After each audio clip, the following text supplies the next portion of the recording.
I'm rebuilding the worst military school realistically, seeing if one could ever win a national championship, which comes with challenges like no using the transfer portal, only recruiting 3 stars or worse who can never be redshirted, and sticking with the triple option the entire time. I have been dreading recording this one for months. I've just continued to push it back on the schedule because I know how difficult it's going to be. And Air Force is the team of choice as the worst military school, playing in the Mountain West after a lot of the best teams departed. Now, I'm not too sure how this roster went 4-8 this past season. It doesn't seem like it's too bad to me, but I guess that's something we'll be finding out shortly. We have a sophomore quarterback that cares about brand exposure, and this is where the biggest bottleneck of this rebuild comes up, because he will be able to transfer out of Air Force. So now you're probably wondering, that doesn't make any sense. You said the transfer portal was off limits. It is for me to get players to transfer here. Most of the time, players don't transfer to military schools, but if you want to leave one, you can do it before your junior year. So we could still see some of our young, high potential guys decide to leave until that junior season. There is some good news on the recruiting front, though. Size requirements aren't as big of a deal at military schools now. They are able to bulk up if they get a waiver for it, so we're not going to have to recruit players based off of their size, but we are going to struggle to recruit with some of these grades. And again, 3 stars are the best guys that we can pull in. I think one way that we're going to be very successful is if we go for certain archetypes, like a gadget receiver could end up being a really good quarterback, potentially. What's most likely going to happen is we are going to have to do a lot of scouting for the few players that are willing to consider our school.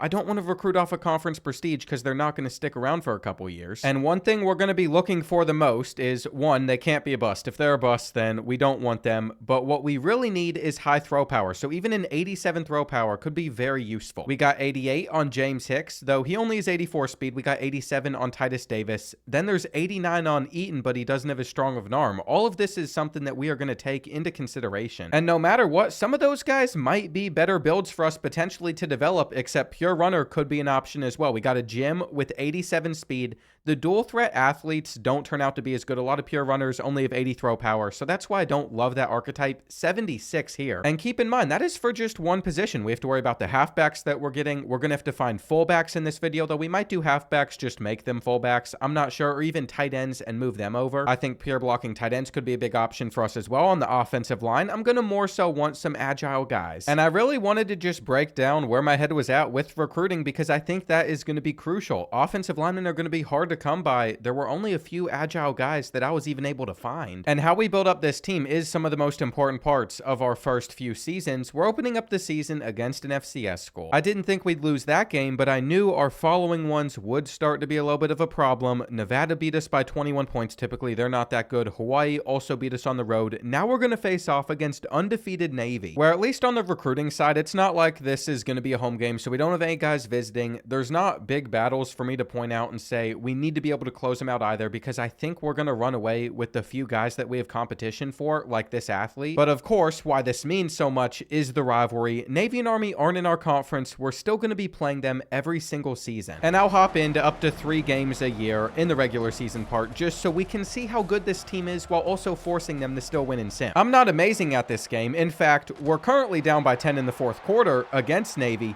but if I played every single one, it'd be a lot easier to win it all. And this is supposed to be a rebuild that pushes us to the limits. It's about to be 3rd and 14. We have no choice but to drop back here, look for an open guy. Our running back is going to reach for the first, but he fumbles it away at the same time. That alone will most likely lose us this game. Of course, they keep it on the ground on 3rd down, and we make a very clutch tackle. But we aren't getting it back with that much time on the clock, and it's not like we have a fast offense. As it gets later in the game, though, you know that these teams will go away from just mainly running the football. You'll get a lot more throws mixed in, and we have a free play before the 2-minute timeout. We might as well let a fullback dive get a 6. There's also a lot of formations in this game where I can't make any hot routes before the play, which is why I am surprised we were able to get this open, but it is all coming back due to holding. The truth is, I think Navy is just going to stay undefeated against us. I would really like to get some great receiving tight ends. That's the position I'm most concerned about on offense. We want guys that can block a decent bit, but also be really good receivers. There's a flag on this play on 4th down. It's against Navy. The game is not over, but we just haven't been able to move the ball through the air at all. There's only about a minute left. We need to save all 3 of those timeouts if we stand any chance at the comeback. The halfback screen is actually going to be incredibly beneficial, fighting for the 1st down. And we have just quickly pulled out a triple option. looks like that guy just glitched to stop us. We need a miracle in this game. That'll get us one step closer. And this would be the greatest way to open up the military rebuild if we were able to pull off a comeback. You can't catch that. Now you're probably thinking you should just take your field goal here and then see what your odds are of still pulling off the comeback, but we are going to go for the touchdown. We're way too close to the end zone on 4th down to not just put our faith in our tight end. It's another drop. And this is why I'm saying we need to have a great pure blocking tight end for when we're running the ball most of the game, but if we have to throw, they also need to be a receiving threat. I know I originally said pure blockers were just going to be what we go for, but pure possession is actually the best balance of both. And it turns out there are still a couple of them available. This guy cares about brand exposure. We don't have that at Air Force. One of the pure possession tight ends already committed to BYU. So these guys go fast, and I don't know if there's much to really care about in Season 1 outside of recruiting. We're going to see a lot of players potentially threaten to enter the transfer portal just because we're not going to do well. But it's not often you see huge waves of players leaving. If they're a junior or older, we're not going to let them. We're going to keep that realistic because it's very hard to get out of a military school once you're an upperclassman. And even for the underclassmen that leave, these schools typically see like maybe 8 players a year do that, if they even have 8 that want to depart. It's actually really hard for me to gauge what would even be realistic because sometimes military schools can have a freshman class of like 100, 150 guys, and then they just dwindle it down from there. But for myself, when using Air Force, I cannot do that on this game. Now, it looks like Western Kentucky is really trying to pull off the comeback for this receiver from Mississippi, Titus Davis. We've talked about him. We're not going to be able to hard sell, but we could schedule him for a week 11 visit, so that is exactly what we are going to do. By the way, by the time we got to week 10, we are currently sitting at 2-5. We're coming off a 35-0 win against UTEP, so we just had a massive turnaround versus the large losing streak that we had. And I really do want to focus on these next 2 games, playing against our other military rival Army and then the San Jose State visit week. I don't know if we're going to win either one of these, but it is going to be nice for us to have a couple home games. And as you can see, we're actually doing really well in this one, not scoring too many points. We've only got 6, but we are up by 3, and on 4th and 1, I felt like we should go for it. The fullback dive is getting us enough. These military playbooks are so challenging to win games with. And truth be told, half of it is my fault. I am really bad at running the option. If you watched me play with a perfect quarterback, it was not a pretty sight. I really struggled, but we're still going to try and get that championship. It's going to be another 4th down. It just seems like we should be able to pick this up. Army is probably going to get very aggressive here, and they stopped us. But I'm just not that worried. We got them to a 3rd and 20, and they almost had the outside for a second. He breaks off a 1 tackle, and we don't have the speed. We don't have the speed. Army's going to take the lead on that, and we got to go down the field with the triple option. I don't know how we're going to do this. Just not what you want to see at all. Looks like they are going to get us with the fake, and they caught it. But I'm really confused why they even did that in the first place. They should have just kicked their extra point, and we'll take our 8. It is going to take us quite a while to get down the field, but we should be able to do it. We just need to make the right read over and over. There's a few more. We didn't have an option for another pitch, though. We are going to take this to the outside no matter what. I wanted to keep it, get rid of it, and that really didn't benefit us that much. A fumble? Another fumble? There's just no way this team can't hold on to the football for their lives. It's ridiculous. 2 games in, 2 fumbles. We are going to lose to both of our rivals. And this is one of those scenarios where I am so confident the run is coming. I wasn't expecting him to take it to that side, but I don't know what to think on 3rd and 8. It almost would make more sense for them to throw the football. And are they going to split our safeties? No, they take the check down, and they've won. There are not many things to be proud of with this team. I'm starting to understand how they went 4-8, though we're about to lose a bunch of seniors and only get worse. So this is it. Either we get our revenge against San Jose State, or things continue to go downhill. We are going to be bringing out some different jerseys, so maybe that can spark a little bit of motivation for our team. And I'm not sure if we'll be able to keep up with this, but we're playing well defensively. We're up 10-0. And I really just wanted to make a note of that because I figured as the game went on, it would get worse for us. We're down 17-13. We had our moment where we were in front. We really need to get some good halfbacks into this program to develop them because we just don't have that much speed with our current seniors. And at least we have set ourselves up for a quarterback sneak with our smaller quarterback to knock it in. Lee and Zarka better make it at least on this play. And unfortunately, no matter what, San Jose State can tie things up because we have let them get down the field against us We also gave up the 3rd and 10. So it's either overtime or we lose another heartbreaker. Here on 2nd and 11, we're watching the seam. It's not there. If he threw it to us, it'd be beautiful. And so that's the idea. We're going to lurk him with Chen. We're going to make it so there's no overtime possible. And where is our defensive pressure? I mean, it's ridiculous. We have not gone after a single defensive lineman with our upcoming high school class. So that's going to be an issue for us. If we could get lucky with a kick return here, this would really change things for Air Force. And I actually think we're going to be taking this one all the way back. We're in a good spot. If we were to blow this game from here, I don't think my heart could take it. But the issue is San Jose State is best through the air, and they have a lot of time to get things going. We're not stopping the shorter routes. We are at least making sure that all of our guys are backed up, so they're not going to beat us with their speed deep, but match coverage did not work there. We literally got the biggest blessing ever with that kick return, and it has been wiped away almost instantly because our guys can't cover anybody out there. They did the entire game. This is more frustrating than anything else that could have happened to us. Are they going to test the user? Try and test the user, or throw it away. Here on 2nd and goal, of course, they're going to go through the air, and we can't keep up with him, but he missed him. So maybe we let them get all the way down the field, and we're going to be okay. It's 4th down. This is huge for us, so I even took a timeout. I am nervous. And this is it. 4th and goal. We got the slants. We're watching the slants. They still have time to make a read, though, and we're going to hang on as time expires. Air Force is going to pick up a win in the Mountain West.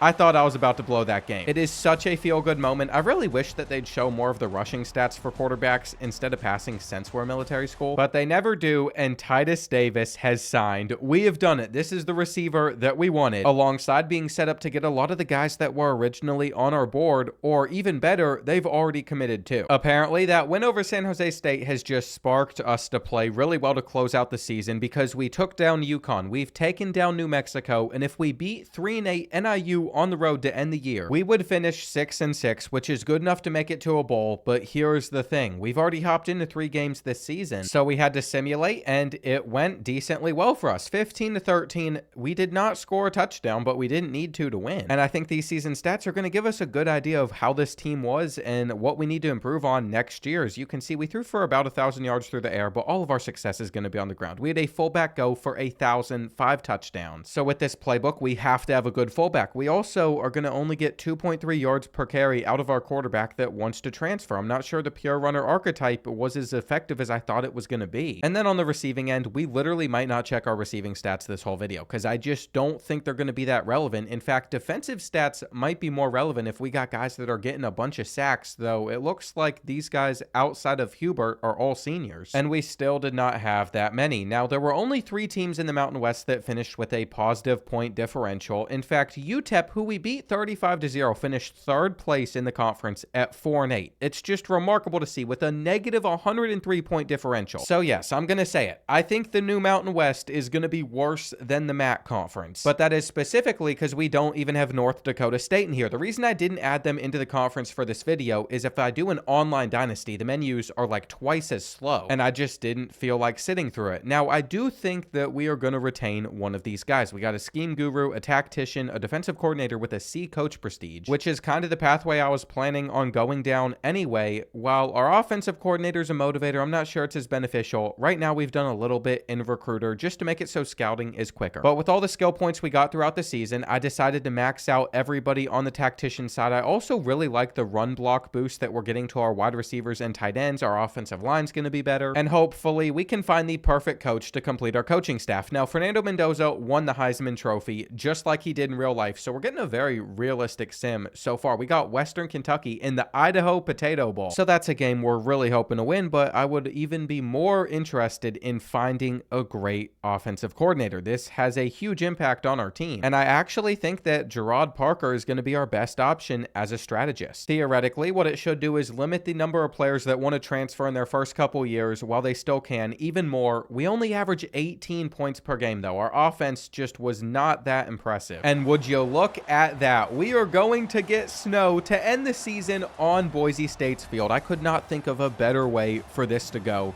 It's a good bowl game experience. And this game is brought to you by Vuori, today's video sponsor, which is the easiest brand ever for me to talk about because most of the time I'm wearing their clothes. And it doesn't matter if I'm just lounging around gaming or if I'm headed off to the gym to get a workout in. Vuori is something for every occasion. I have my favorites, of course, but the fact that Vuori has such a wide range of options for you to choose between to fit all your different needs is the reason I keep on going back to them, on top of the fact that I just think they're comfy. Which is why odds are, if you've met me in person at a game, I've got the Ponto Performance Jogger on. I always really enjoy filming sponsors for Vuori. I've been working with them for over a year now because basically the entire ad read is me just finding unique ways to say, I really like the brand, I think their clothes are comfy, and I could sit here and break down each piece like a salesman. Or tell you that their clothes are designed for movement, built for life, which is their slogan, but I think it is more simple to just say, I like the brand. If you want to check out their stuff, you can either scan the QR code on screen or head to the first link in my description. Just go over there, see if there's anything on there that you'd like. I can guarantee they got some comfy options. And thank you to Vuori for sponsoring this game that we're getting back to. If you're curious about how our guys have traveled, they did an incredible job getting to Idaho. They've gotten a good show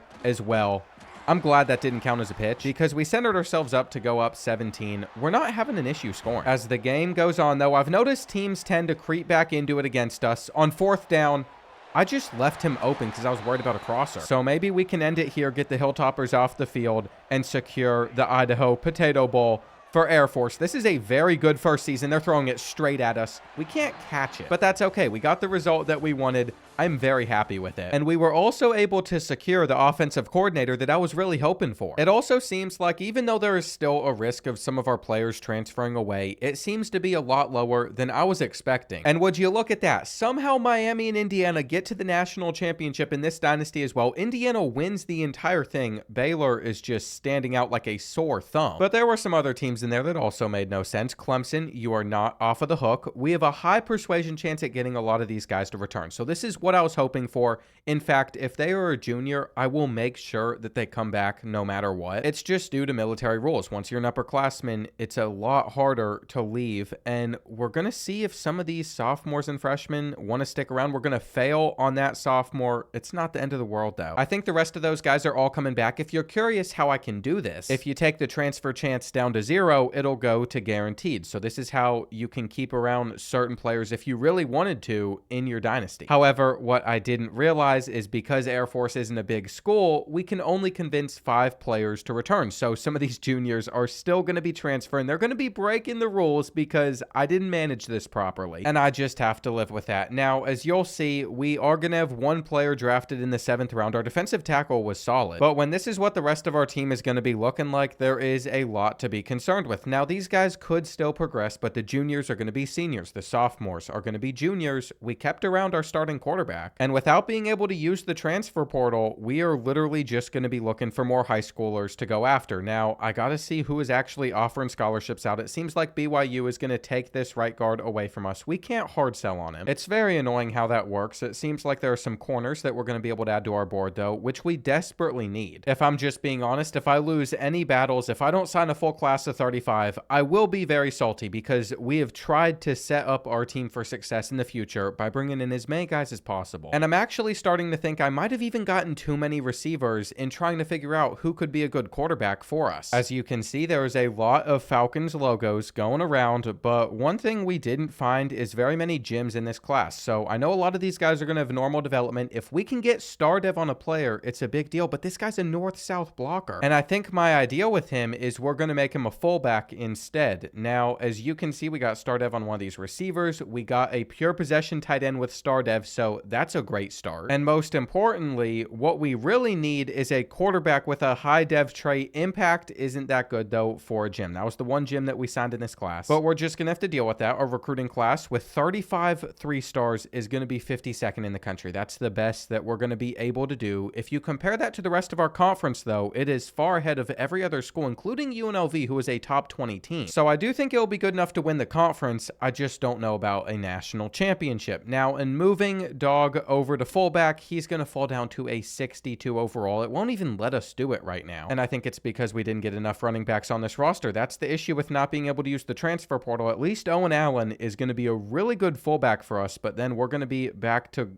starting over at that position as well. So many gadgets. And it really is true. A guy like Titus Davis could be a good quarterback for us, but he is also going to be a good running back. So we're going to move him over there and see how he does. Now, when it comes to training results, I'm not putting my full faith in the computer. I am going to be able to do some of these myself, because I think if I put my pure faith in the computer, they're going to do an awful job. We only have 6 skill points to spend with Owen Allen, though. So do fullbacks just not earn many? That is the conclusion I'm coming to, and it's actually really helpful to make our quarterback better at running the football. Now, he only has 84 speed. I still want to find somebody to replace him in the future. But for this season, we don't have that luxury. I also didn't see very many exciting players to upgrade, so we're going to do a lot of manual ones. I'm excited for our freshmen to develop. These older guys, I want them to get out of the program as soon as possible. So much so at positions like receiver, where I know we've signed a lot of better freshmen than what Air Force is currently working with. We're just going to be encouraging these players to find a new home. What I wanted to do was free up as much room as possible to start bringing in some of my own favorite guys, which means we don't have many seniors, juniors, or sophomores. And since we can't redshirt these freshmen, every time we bring in new freshmen, they're only here for 4 years. The time that they spend with us needs to be really good. I'm going to have to lock in to build out this recruiting board, and that 3-star restriction is just really going to kick in, especially later in this dynasty. It'll be very hard to win a championship. There is one thing that could make our lives a lot easier, though, and that is having a talented quarterback, which is not going to be the Jim that we have found on our board. No, I think it could be Bob Durant. He has 84 speed, 89 acceleration, 95 throw power. He would basically come in as like an 80 overall. So he is the main player I want to sign out of this class. You're going to see a lot of athletes, whether it's tight ends, offensive linemen, running backs, linebackers. We're just going to get a bunch of athletes on this team. And once again, our main focus for this season is going to be recruiting. I don't really care if we're winning these games or not, but it would be nice, especially when we basically have the easiest schedule in the country. The 2 games that we were able to edit were against an FCS school and against UMass, and then we have all of these easy opponents. So even though it's only season 2, I am setting the expectation that we are going to return to a bowl game and win another bowl. It looks like UMass is going to be, I think they were a 52 overall when I scheduled them. They still are. And did that lead to a win? Well, not exactly. We have fallen to 1-1. We have guys that are going to threaten to transfer, but it's not something I'm that worried about. Even if some of our younger guys could leave, I don't think many will. There is part of me that just wants to get through year 2 as fast as possible, but then there's part of me that wants to make sure we're at least as good as we were the year before. And I think a game like this could be a good feeler for us. We also could play against our rivals, but it's just made me realize I want to get Ben Durant in here more than anything else, because right now our offense is not in the spot I want it to be. On 4th down,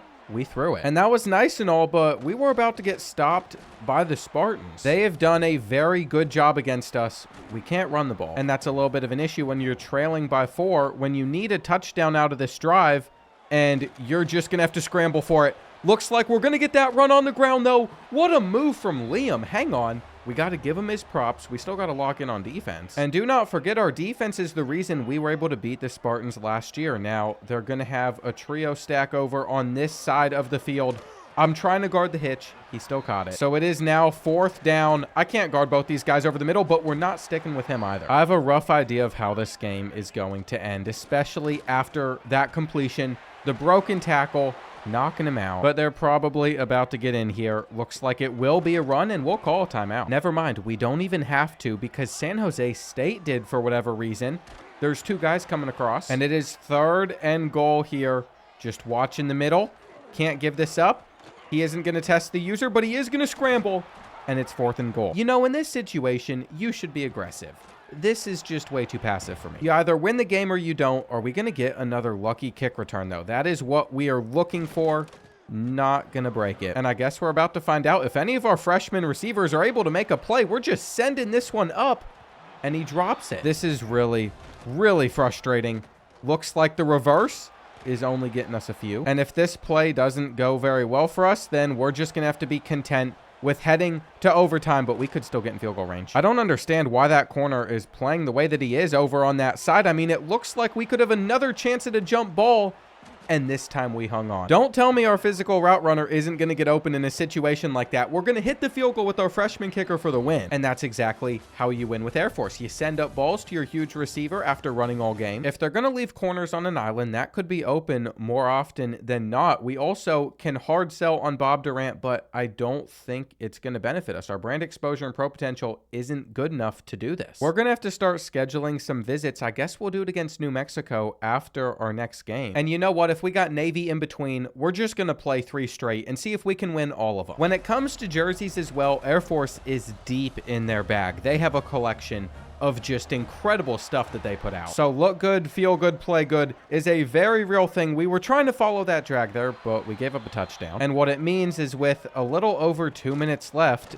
it's not over, even though we were up by 10 points and we got Titus Davis running. What I would have preferred to do with him is leave him as a gadget receiver for years and then develop him to be a really good running back. But we needed somebody at that position now. And this is it. It's 3rd and 1. I think we are literally just going to hand this off, trust that we're going to get it with our fullback, which basically does seal the game for us. Owen Allen is going to get another first down, which put him at 97 rushing yards on the day. We just took a knee from there. We get our 35th win in this series. And I feel like we are fully prepared for our biggest visit week so far, where we have 4 of our most prestigious recruits, 3 stars, coming to our school. If we win this game, not only would we get the commitment of most likely the best quarterback we're going to find this entire video, but also some linebackers, a lineman. And I'll tell you what, even though our defense has been very impressive so far in this video, I don't like being in this position. If we give up a touchdown in the final minute, New Mexico takes home the win.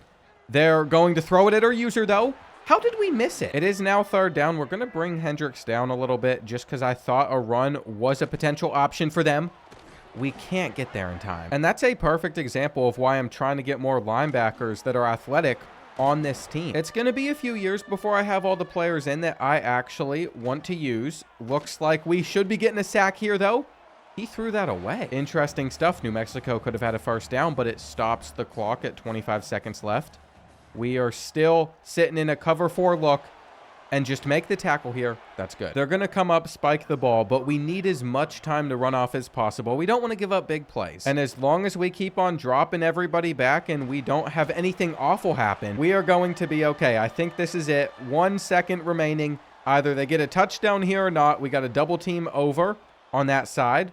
Hang on. What's he doing? He's lost. We get a sack. You know what? We'll take that. I think we could have a very good season in the Mountain West. Just knowing how bad the conference is. Also, these cutscenes have got to go in College Football 27. It is nightmare fuel. What we are going to see is commitments from players like Jamerson Beatty, but it turns out Ben Durant might not come to Air Force. Purdue is knocking on the door. It's going to be hard for us to close this one out. And in the previous week, we picked up our first conference loss. Now we face off against Hawaii, who's 5-1, who turns out to be better than us as well, but not by that many points. These games have been close, so I can't be too upset about it. I really just have to hope by the time we get to the end of the season, we are still bowl eligible, and then we can win from there. To my surprise, as the season went on, we were able to take down rivals Army, and we only lost one other game to UNLV. We're about to close out the year against 1-10 UTEP. I would hope that we win. And the most important update is, even though we haven't secured the commitments of some of these 3 stars, in fact, we're probably going to lose guys like Jaquez Buggs, we were able to get Bob Durant. I don't know how we beat out Purdue. Well, like expected, we did very well against the Miners, though we gave up 14 to them this season, while scoring 35 last season. We beat them 35-0. And that means we are going to end the regular season 8-4, but we actually finished a little bit lower in our conference standings than the season prior, even though we had a better record. This is also coming with a more experienced quarterback now. Liam still might leave us. He's not starting if he decides to stay as a senior, and he shouldn't be able to leave us since he's a junior. So scratch that. Owen Allen graduating, though, is a major deal. We're not going to have an 87 overall fullback to carry us next year. And I am just shocked that this time around, Liam was able to average 4 yards per carry. Last year, it was only 2.3. So I don't really know what the difference was, unless it was literally just upgrading his elusiveness. We are also making sure that all of our best offensive guys are averaging like 1 catch a game. Even Dion Eddy, the guy that had the most catches on this team, our 6'5 beast, just had 17 receptions. He's got star dev, so he's going to be really good. And I'm not sure what was going on defensively this season, but we had almost no sacks, so I'm surprised we went 8-4. It looks like this season, Heisman Trophy is is going to go to Jeremiah Smith. So is that predicting what we're going to see in the next like 6 months? It could potentially be. Hawaii Bowl is what we're getting against UTSA. And I said I liked this coaching staff. I'm not switching up from that. We are not going to fire these guys unless we really think we could get a better option, which I don't think will happen. We have our tactician, we have our strategist, and Gerard Parker is just going to continue to improve from here. Right now, he can make sure that wide receivers, tight ends don't leave early. And on my end, we are going to boost up our receiving stats. We're going to boost up our running back stats because that is going to help out our fullbacks as well. And you know what? We might as well just max out tactician outside of kicker and punter. That doesn't matter. Then we can just save up the rest of our coach points for other stuff later on, depending on what unlocks. Averaging 24 points per game versus 18 last year, our team did take a big step forward in that regard. I am just really worried that next season, when we don't have an 87 overall fullback to carry our offense that can be a 1,000-yard rusher, we aren't going to be as good. I do really think, though, that if we're ever going to win it all with Air Force, it is going to be fully defensive dependent. If we can hold teams like a Georgia, Ohio State to 7 points like we are at UTSA right now, that makes those games very winnable.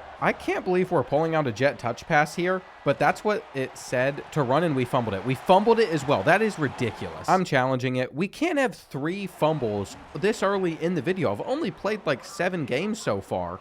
Knee is down. That challenge was worth it. The field goal is in. And we are just looking to get UTSA off of the field. 3rd and 7. They had nowhere to go. So this is it. This is the game. 4th and 9. We have a sack. But I did not realize UTSA still has all 3 of their timeouts. We are going to need one more first down.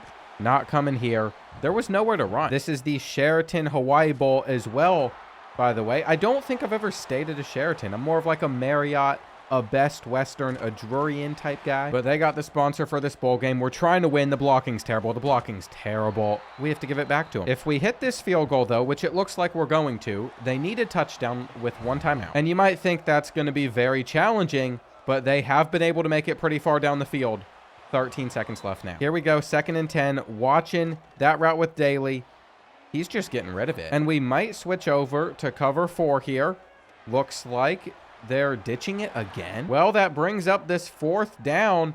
And we went with man-to-man. We've been in zone all game, but it was the right move. It confused him a little bit. We're going to win just by 5. And is it a national championship like Oklahoma just won? It might not be, but it is putting us 1 step closer. We still got so far to go. There is also just one player I'm a little bit concerned about losing. Bernie Claiborne doesn't like the playing time that he was getting, and he is impact development, so I'm very glad he is going to come back. It also looks like we're going to get our other receiver to come back. Offensive lineman's going to decide to stay, and then Liam couldn't leave because he was a junior. So we're not losing anybody to the transfer portal, but we are losing a lot of seniors. Owen Allen, I have talked about quite a bit, and then we also have some defensive starters. So I probably needed to do a better job recruiting out of high school than I have so far. We don't have that many commits. We need to make sure some of these guys still commit to us by the time that the transfer portal period ends. And at the same time, I need to find another 15 guys to add to our board. Now, I was really hoping our coach prestige was going to go up more than it did. It's just sitting at a C+, so is coach stability. So that's not something I can pitch players on, but I do think there are a lot of guys just waiting around that aren't being recruited that we should be able to sign. It really isn't that difficult to sign a bunch of 3-stars nobody wants either. We are literally putting 10 points into some, 25 into some, even 50 into offensive linemen, and we are the only school offering scholarships, which I guess is a whole other thing I could dive into as a military school. I'm not sure how many players are actually on official scholarship for football or how any of that works, but we can ignore that part of realism.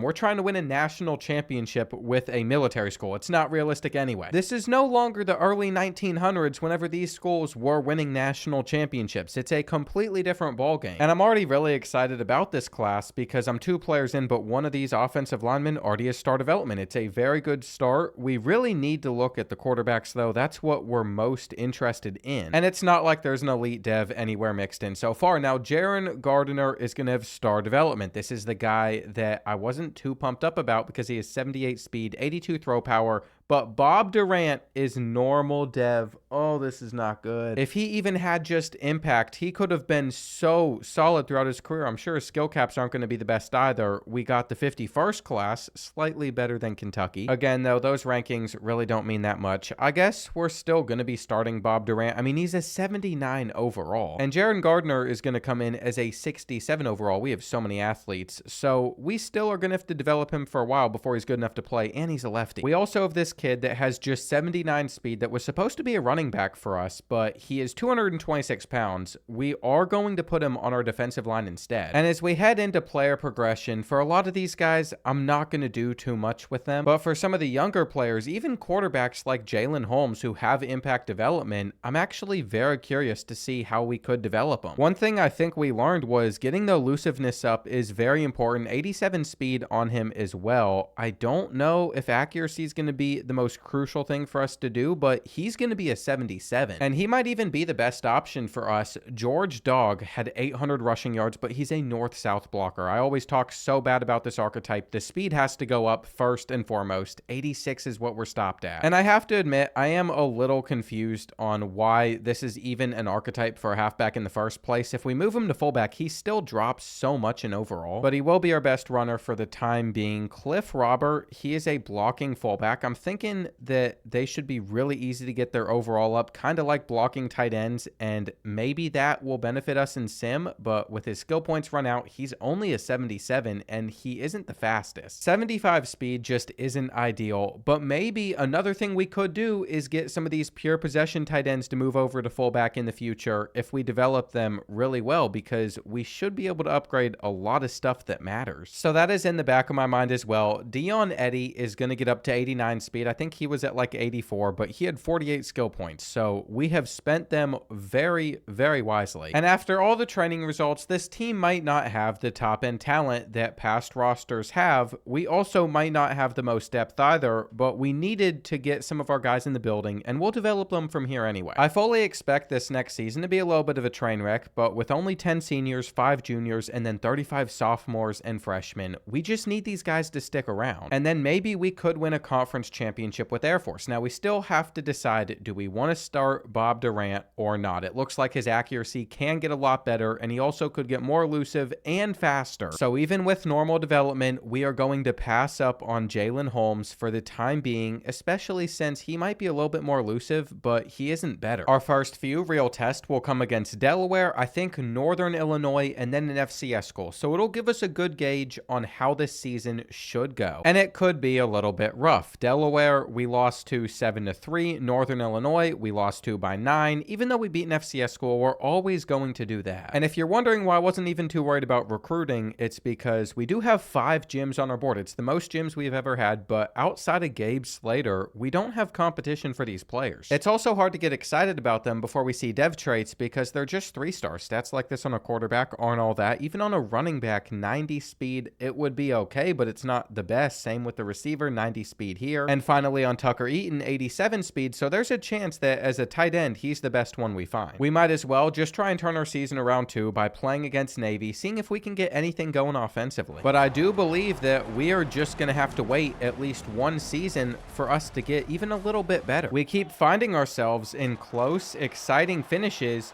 and it's not necessarily ideal for winning, especially if we give up a touchdown. But there's not much that we can do about it besides just run commit, see if we can make them lose a couple yards, and then run commit again on 3rd and 4. Is it going to be a fullback dive? It's not. It's a pass, and how on earth did he get out of there and break a tackle? We have not been able to stop his scrambling ability, and that could lose us this game. 2nd down, the slant's open. The slant's open, the scramble's open, and I'm sitting here calling timeouts. They are going to pass it, though, and he's there. I mean, there is only 17 seconds left. I'm not really sure what all we can really do in this situation, but I'll tell you right now, that was not that useful for us at all. We need to be able to hit one of these seams, and it's going to be picked. It's going to be picked. We're going to lose to Navy. This season is just starting so bad. But it can only go up from here. At least I would like to think. In my mind, one of our biggest issues is we're working with not the best fullback in the world. He's a blocker, and we're going to put in our tight end here with 85 speed. I'm just curious if this helps us at all. It's just a little trial. If after a few games we're still losing, well, then we'll just switch it right back. And from the looks of it, our offense actually started scoring a lot more. Now, it's our defense that has really taken a step back that's causing a lot of these losses because we know we lost a lot of really good starters. But I still have confidence we can have a pretty solid season. We are going to get some of the gyms to sign with us, like Gabe Slater, where Arkansas State was also trying to get him. We are locked out of a couple of these prospects. That's our own fault. We just need to get our championship contender grades up before then. But what if we were able to beat number 19 Hawaii on the road? See, I've never given much attention to it, but this is another rivalry of Air Forces, and I don't know why it's a rivalry, but it is. So especially here at the end, even though we have not been able to score, just the fact that we have a chance to win this still, we have to take advantage of it. And this is actually going to be a really hard thing for me to say, but Bob Durant is not meant to be our quarterback. He's just not meant to be our quarterback. He has 15 rushes for 17 yards. He isn't working in our system. We should be able to deliver a good pass here. But again, it doesn't really matter. He isn't working in our system during sim. In fact, moving our tight end Montague over to fullback isn't really going to do anything if we don't have a quarterback that can run the ball. Though we are still going to put our faith in him to pick up this third down, and he doesn't. I think you just have to run the same play back. We had a setup that was ideal. And this is the same thing I ran into in the perfect quarterback video. There's just only so much I can do with the option. There's no way that that didn't get out sooner. I mean, that should have been a touchdown. It was a setup for a touchdown. We have messed it up. Our blocking didn't look like it was going to hold there, but we did have an open read. Now we're running for our lives just to get 5 or 6. And I've never tried this before, but what if you put 2 halfback angle routes out there on the field? We should be able to hit one of them. And from here, it is 4 plays for a touchdown to beat undefeated Hawaii. That was not the right move. We will run the ball one more time. The triple option to take down undefeated 7-0 Hawaii in their stadium. Looks like we're actually going to get it working, but we're short. This is where you have to put all your faith in your quarterback. You can't sit there and send out a kicker. You can't play things passively. We are just going to take the power up the middle, and that is going to get us the win. Is it impressive that we held them to 3 points? Yes. Is it good that we only scored 7 total? Absolutely not. And with everything seeming to get a little bit better, we are going to play against Army as well. It might not affect our standing in the Mountain West, but I just want to beat our rivals over and over. And as we enter the 4th quarter in this one, we are going to find ourselves on a 4th and 4 that I understand we could easily just kick a field goal, but we decided to go for it, and it was a smart decision. Our tight end ended up getting hurt, though, as a fullback, which is why we are back to Robert being out there. And through 16 carries, he is just 32 yards. I mean, we just don't have rushers on this team. It is expected that we're not going to be that good on offense. And with our defense also not being as good as it has in previous seasons, that is why our year hasn't gone the way that we have wanted. The aggressiveness does not stop after they got us to a 4th and 5, though. We're going to put our tight ends on a couple slants. We're going to be patient. We're going to see if any get open, and it was a dumb decision. Never mind. In fact, we might lose this game because of it. Surely they're running here, though. We're going to stop them. And on 3rd down, I got stuck on a defensive lineman, but it's a bad throw. And we dropped it. That is actually just so ridiculous. I cannot believe that we dropped the ball and that we can't get to that one. I'm so frustrated with this team. I really am. I mean, we're going to throw it straight to him. We're going to throw it straight to him. We might as well just quit out of this season. I want to rage quit the whole season. We know what's coming. We know that it's going to be a run. Are we going to stop it, though? That is a whole other question. It's going to be an option to the outside. Pitch it. Pitch it. I don't know why I raged so hard that we threw that pick for no reason, but I think we are going to be okay. Oh, my gosh. Oh, my gosh. We gave it up. We gave it up. I just got my ankles broke. I tried to click off. I tried to play it safe. I tried to make the tackle, and that's how you lose to Army. It's just bad user play. That's all it is. To be honest, this season just feels doomed. We might sign 5 3-star gyms, but I can't say we're making progress if we don't even get to a bowl game. We're 4 and 5. UNLV is 1 and 8. And I really don't understand how we gave up 41 points to the Miners, but we lost to them. Then we beat Wyoming and UTEP. We can always count on beating the Miners for a win, so we're finishing 6 and 6. And it's enough to be 4th in our conference. In fact, if we won one more conference game, maybe we're in the conference championship. Maybe I should stop playing against Army and Navy and start playing more Mountain West games. That is a big takeaway I'm going to have from this season. And then for Bob Durant, he only completed 51% of his passes, which is lower than 61%, which we typically have, but it's 2.5 yards per carry. That is just not going to work for us. And also Cliff Robert, he had injuries. He only averaged 4 yards per carry. We're used to our fullbacks getting 1,000 yards on the ground. Titus Davis actually had a pretty solid season. And yet our defensive line is still non-existent. Our defensive backs get 5 interceptions total. I mean, our defense defense isn't doing anything great. But I will say, with the way our offense runs, our opponents just see the ball a lot less. So that will also contribute to our defensive stats not being as cool. We got Ball State and the Arizona Bowl. Shouldn't be too hard of a matchup for us, even though they did go 6-2 in the MAC. We're averaging 20 points per game. They're averaging 32. Our defense is literally just going to have to come to play. And it just hit me. We could still go 3 for 3 on winning bowl games to start off a rebuild. I mean, that would be an incredible first few years compared to what we normally have. So we just need to be glad that we're currently in this position. If we give up this touchdown, though, it's a whole different story. Ball State is in field goal range. They can send this game to overtime. No way he's making that throw. I just picked up on the name as well. This is Brennan Ward we're playing against. He's a quarterback at Kentucky. He's transferred here. He better not mess us up. I know him. I'm going to be very, very upset if we lose this game now. Second down. Lock in. Lock in. That's fine. I've even put a quarterback spy out there in case they decide to run. But they literally ran it instead of just running with the quarterback and trying to throw. So we're going to lose another game this season. We are going to lose another game this season unless we have a miracle.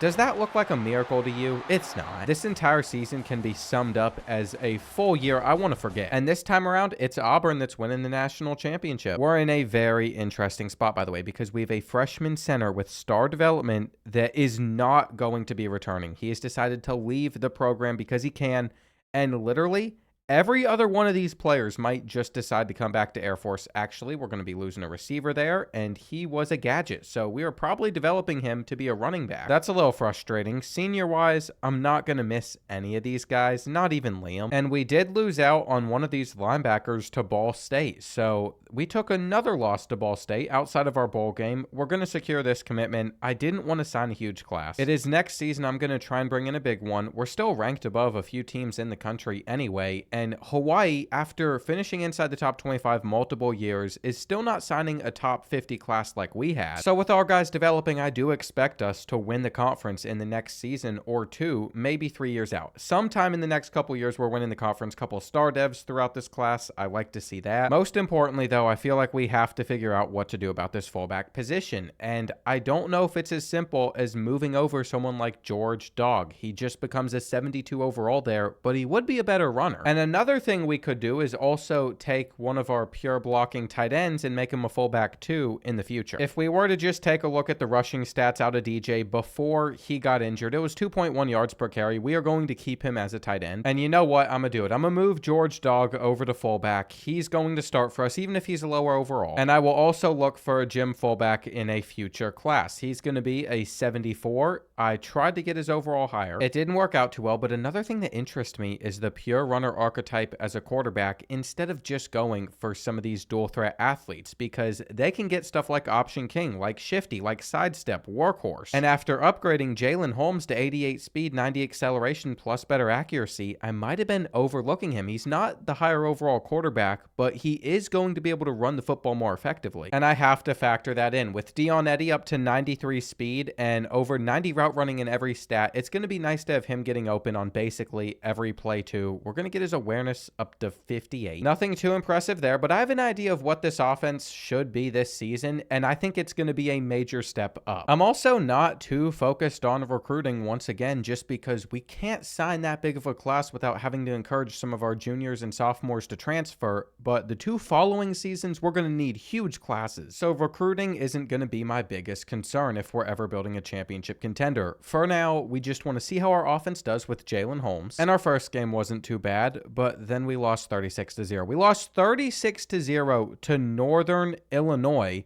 I just don't even know what to say about this. Our offense came out and was atrocious. We couldn't run the football. Holmes only had 6 carries for no yards. And now that I'm thinking about it, I locked in to do all the player progression, but I don't even think I showed you all the roster that we're using headed into this season after training results. These are some of our best players. This team's way better than anything we have had before. But it doesn't matter, and it doesn't matter because the only thing that matters in this game, it seems at least, is your playbook in rebuilds. It should be no surprise the option playbook just isn't that good for Sim. However, then we see results like this this one where we smash South Alabama. And I think I could be jumping too far ahead. I could be overreacting. We might still be able to eventually win a championship at Air Force. I'm going into this video thinking we can. But who knows? Maybe Northern Illinois is just really good this year. The 36-0 loss was extremely disheartening, but we're still so early on in this video. And when it comes to having success with a military school, I have a lot to figure out. On a third down at the end of this game, we're going to complete it. So we might be able to still drive down the field and beat the Spartans, but it just hasn't been the best game offensively. And there it is. There it is. I can't run the triple option to save my life. I'm the problem. I don't know what it is. I've never had good reaction time ever in my life, but it has gotten even worse, even though I'm not getting old. I'm not that old. I'm 23. Now we have to call a timeout. And basically we have to let San Jose State score if we want to be able to win this game, or we can snag a pick with Jackson. Hang on. We just got to lock in for a second. The blocks are looking solid. Get out of bounds. And here we go. It's 2nd and 4 now. We're going to roll out with Holmes and just try and make a play. If our blocks pick up, he's open. He is open. We can set our feet. Davis makes the catch. And I don't know how we've recovered from my fumble. I don't know how we have recovered from one of the worst option reads possible, but we are going to be able to get it done. And Holmes is fast. I do think if we want to have the best quarterback possible for the offense that we're running, we should really go with a gadget receiver. So that's the plan. We're going to sign a couple gadget receivers in this class. We're going to start developing them with the idea of them being a quarterback by their senior year. And we still need to be able to pick up a first down here. We're going to keep it. And that wasn't the right move. Oddly enough, though, I am just a moron. I thought the team that still had a timeout left was San Jose State, not us, so we could take the clock down. And that means we are going to improve to 3-1. We just have a bad loss to Northern Illinois. Now, I did say headed into this year, I shouldn't be playing against Army and Navy all the time. We need to focus more on our conference opponents. So that's what we've done by simulating the game. We also got our first 3-star signing. And I definitely have overreacted to our loss to Northern Illinois. It was just such a bad loss. I thought there was no hope for this season as well. Now we're winning by a lot. Don't get me wrong, we could still go back to struggling, but right now it feels like we're winning. We got a lot of momentum on our side. And would you look at that? A couple more weeks and a couple more losses. We are right back to being 1-3 in conference play. There's no chance that we win the Mountain West this season. We'll hop in against Hawaii, but this year's not good. And I am wondering if archetype actually matters to your scheme or if it's more tied to overall. I really don't know. What we're going to do is we're going to put Bob Durant back out there. We're also going to put our blocking fullback out there, even though his rushing stats are far, far worse. And we're going to see if it changes anything, though maybe we shouldn't do that. This might be a dumb test to do because George Dog is averaging 6.2 yards per carry. Those are very good numbers. I just need the comparison between the two for half a season each. It could end up being a major mistake, but we are going with it. We will learn from it. And you would think by now I'd have a better idea of how this game sim system works on the back end, but it's EA. I honestly have no idea. It could be some super complex thing, or it could be the simplest system possible with no in between. I might be sacrificing this team's season, though, by running this little experiment because Hawaii just smoked us, and we haven't gotten smoked like this in a game this entire time. I mean, we tried to get lucky there. But even with Hawaii being one of the best teams in our conference, we should not be losing like this, especially with this team compared to last year's team. You know what? If by the end of the season, we're able to go 6-6 and make another bowl game, I'll be happy with that. And even though we lost to our rivals Army, we were able to beat UNLV, who went 2-8. I still can't believe we lost to them last year. We finish out the year against Wyoming and UTEP. We're going to play against the Wyoming, and then we're going to sim this one. So here's our big moment. Right now, we're having the worst conference season we have had so far, and this feels like our one final chance to turn things around. We could still finish 4-4 in Mountain West play, or we could be below 500. You know, even when you have a team on a 3rd and 22 with only a few minutes left in the lead, there's no way I feel comfortable in this position. I am sure we will find a way to mess it up. And even though we were able to get a sack there, it just hit me. I thought this team was actually going to be competing for a Mountain West championship. This season has been a major letdown for us. We'll just hand this ball off. We have to get a few minutes off the clock. And I really need to figure out this year the type of archetypes we should be recruiting. That goes for every single position. I know we focused on a couple, like quarterback, but even our linemen, I think there are better ones than others that we could be targeting. I should have pitched that there. And if we don't pick up this 3rd and 9, this game is not over. Looks like they are going to send quite a few guys.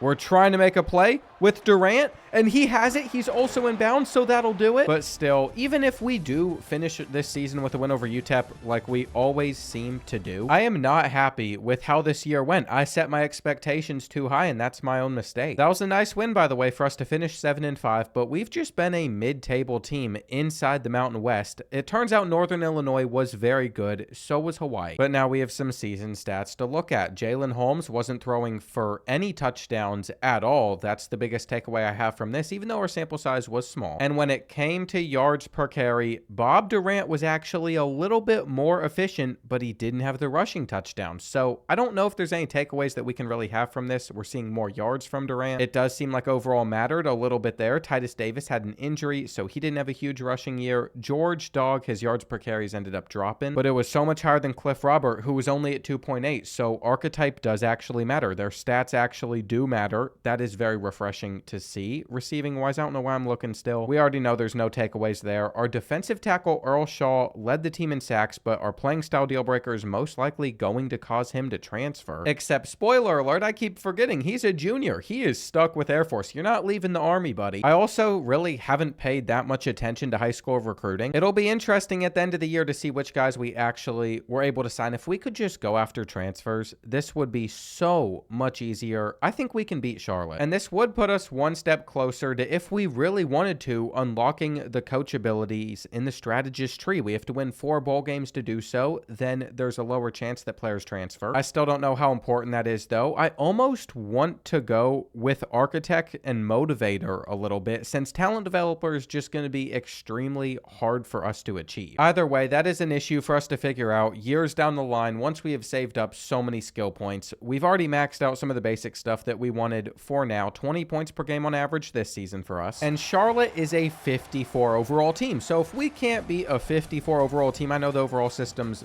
very inaccurate on here, but we have the better roster. It all just went out the door, though. I don't even want to talk about it. We're going to skip past this game. We're going to get into another season. This is bad. Whenever I do these military rebuilds, I always say I'm going to stick with option playbook, and I still want to, but we are going to have to try a different option playbook. Maybe it's this generic one. Maybe this helps us out a little bit more. I mean, I know for a fact we could run the spread option, but that's not the triple option. That's a completely different thing. So we are going to try and stick with just the option, but that result shouldn't have happened. I just unfortunately know this game a bit too well and how results typically end up going. I have a lot of experience with these videos. Charlotte's team was nothing special, especially compared to ours. We had a better starter at every single position. So here's the thing. If we are ever winning a national championship with this team, changes are going to have to be made at some point to get us to that level, and I don't know where. We have not been able to figure out the method yet. I actually don't even mind that this junior is going to try and leave our program. For some of these sophomores, though, it's their final chance to get out,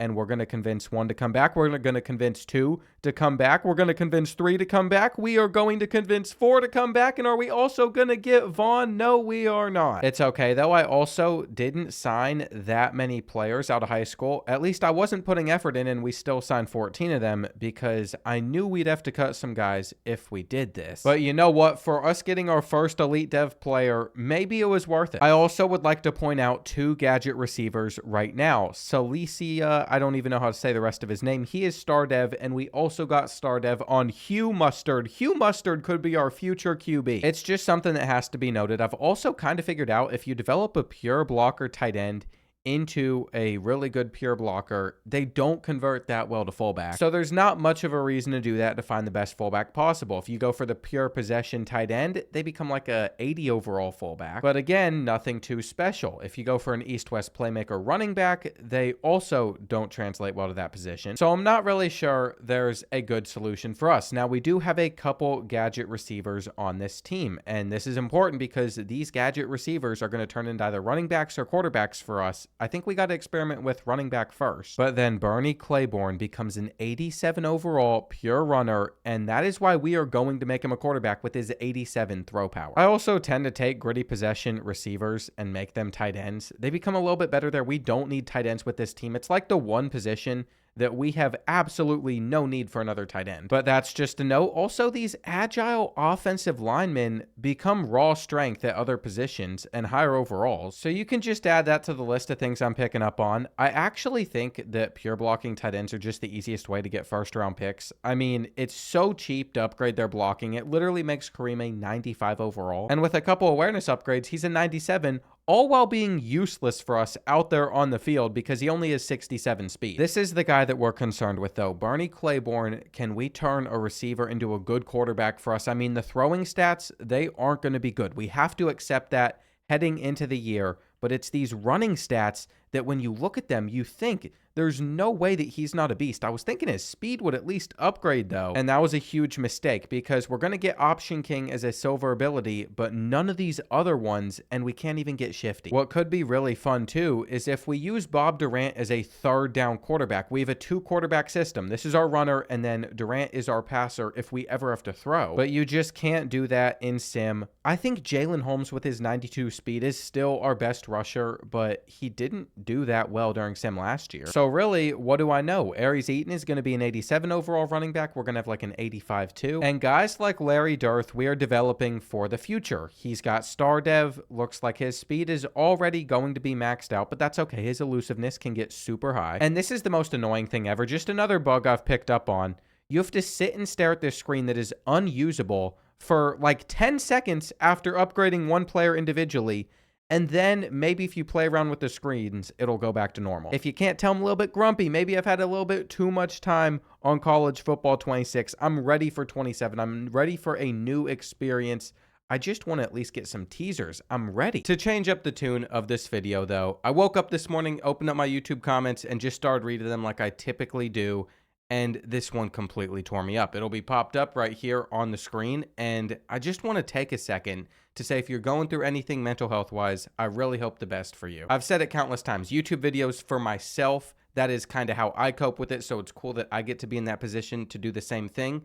And we are going to name a player after his sons. I don't know about you all, but I don't want to say this name whenever we turn this guy into either a halfback, a quarterback, maybe even a good receiver for us. So now we are going to have Bryce Chase. I don't think he's going to get much use on the field for a couple of seasons, but we need to develop him, and eventually he's got high potential to be anywhere out there for us. I really do think he could be our quarterback. And at the moment, after I went through all of the training results, we only have senior and juniors at this position. So in a couple of years, we are going to need an answer here. If we just take a look at the entire team, obviously at the bottom, some of these guys aren't the best in the world.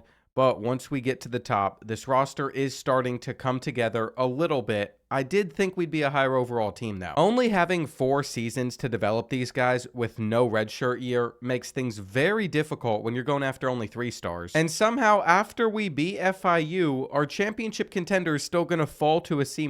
So there's a lot of guys that could potentially transfer due to it. On the recruiting side, this is the season where I need to sign a class of 35 players. And we've been able to find a Jim here, another one here. So we'll have a solid receiver. We will have a solid running back from this class, but I just need to get as many bodies in as possible, and we are going to have some competition on these gadgets. I'm still going with the theory that we need to get as many athletes as possible as well, especially for our offensive line. So we got those there. There's more offensive linemen, some defensive players. Basically, these guys nobody else wants. So I'm really hoping throughout the course of the season, we're able to bring in a lot of those players. We are going to hop in against the Huskies. They were good last season, and this is where our challenges start. I have set the expectation very high for this year. We need to win a conference championship. We brought in Bernie Claiborne thinking it was going to make it easy for us to score, but it turns out we're still not any good. So maybe we need some direct quarterback runs. Can he turn this into a touchdown? He can. As we head into the 4th quarter, though, this is where we have to step up with a massive 3rd and 7. Are we going to be able to complete a pass? No, it's out of reach. This might be the game on the line here, but I am willing to risk it. We're running around with him. We have an open receiver, and it's just not a good throw. So that is what I've learned in this matchup. If we are going to ever be forced to throw the rock, he isn't exactly who you want slinging it. We can't catch this either. And at the end of the day, my thoughts of us winning the Mountain West are going to have to go out the window. You know, forget winning a national championship. Winning our conference in the first place might be a big achievement in itself. But I might change my tune up a little bit after the next few weeks because we held an FCS school to 0 points while scoring 58. I think that's the best win that we've had so far. We survived against San Jose State. We beat Navy by 21. And the next team we have up on the schedule is New Mexico, who hasn't had the best season so far, so I feel like we should beat them. Well, we didn't just do that. We annihilated them 42-16. This is the best our offense has looked so far. And Bernie Claiborne threw for 2 passing touchdowns, but what's more important is he rushed for 135 yards. It's really making me reconsider if we even want to sign this quarterback from Hawaii. If he goes to them, it's also going to be a problem for us. We're trying our best to hard sell him. We have him on a visit against Nevada. But even with his 87 speed, his 93 throw power, we need him to be a really good runner. That's what matters. All this throwing stuff doesn't. It might seem crazy, but we could develop somebody like Demetrius Maddox into a much better quarterback for our system. And literally the only way he is committing to our school is if we can come out on top of this matchup with a win. It's going to be a night game for us, so the environment should be incredible. Though we have a new issue. Look who's out there on the field. Ben Durant is back. We have Ben Durant, which actually could be best case scenario since we're down by 7. But Bob Durant is not going to be able to run the football effectively, which is one of the reasons we've not scored many points in this game. What was that? I guess we're going to go back to the run here. Only getting a couple. So it is 3rd and 7. And why on earth is Robert, the running back, that's out there catching this? I am starting to understand where some of our offensive issues have come from. And let's see what we can do on 2nd and 4. We have put in a contact-seeking running back. If Nicky isn't able to pick this up here, which he might not be able to, we're just going to pitch it to the outside. And that might be the play that we need to run a little bit more. You know, our defense is in a hard spot as well, though, because we have to be able to get Nevada off of the field. And they hit us. They hit us with that throw. Are you serious? There's just not much we can do here. We're going to try and stop the run there in field goal range. So either we make them lose a few yards here or nothing happens. That works. It is now 3rd and 16. Hang on. We got in there fast. We got in there fast. He catches that on us? I can't even complain. That was such an incredible snag.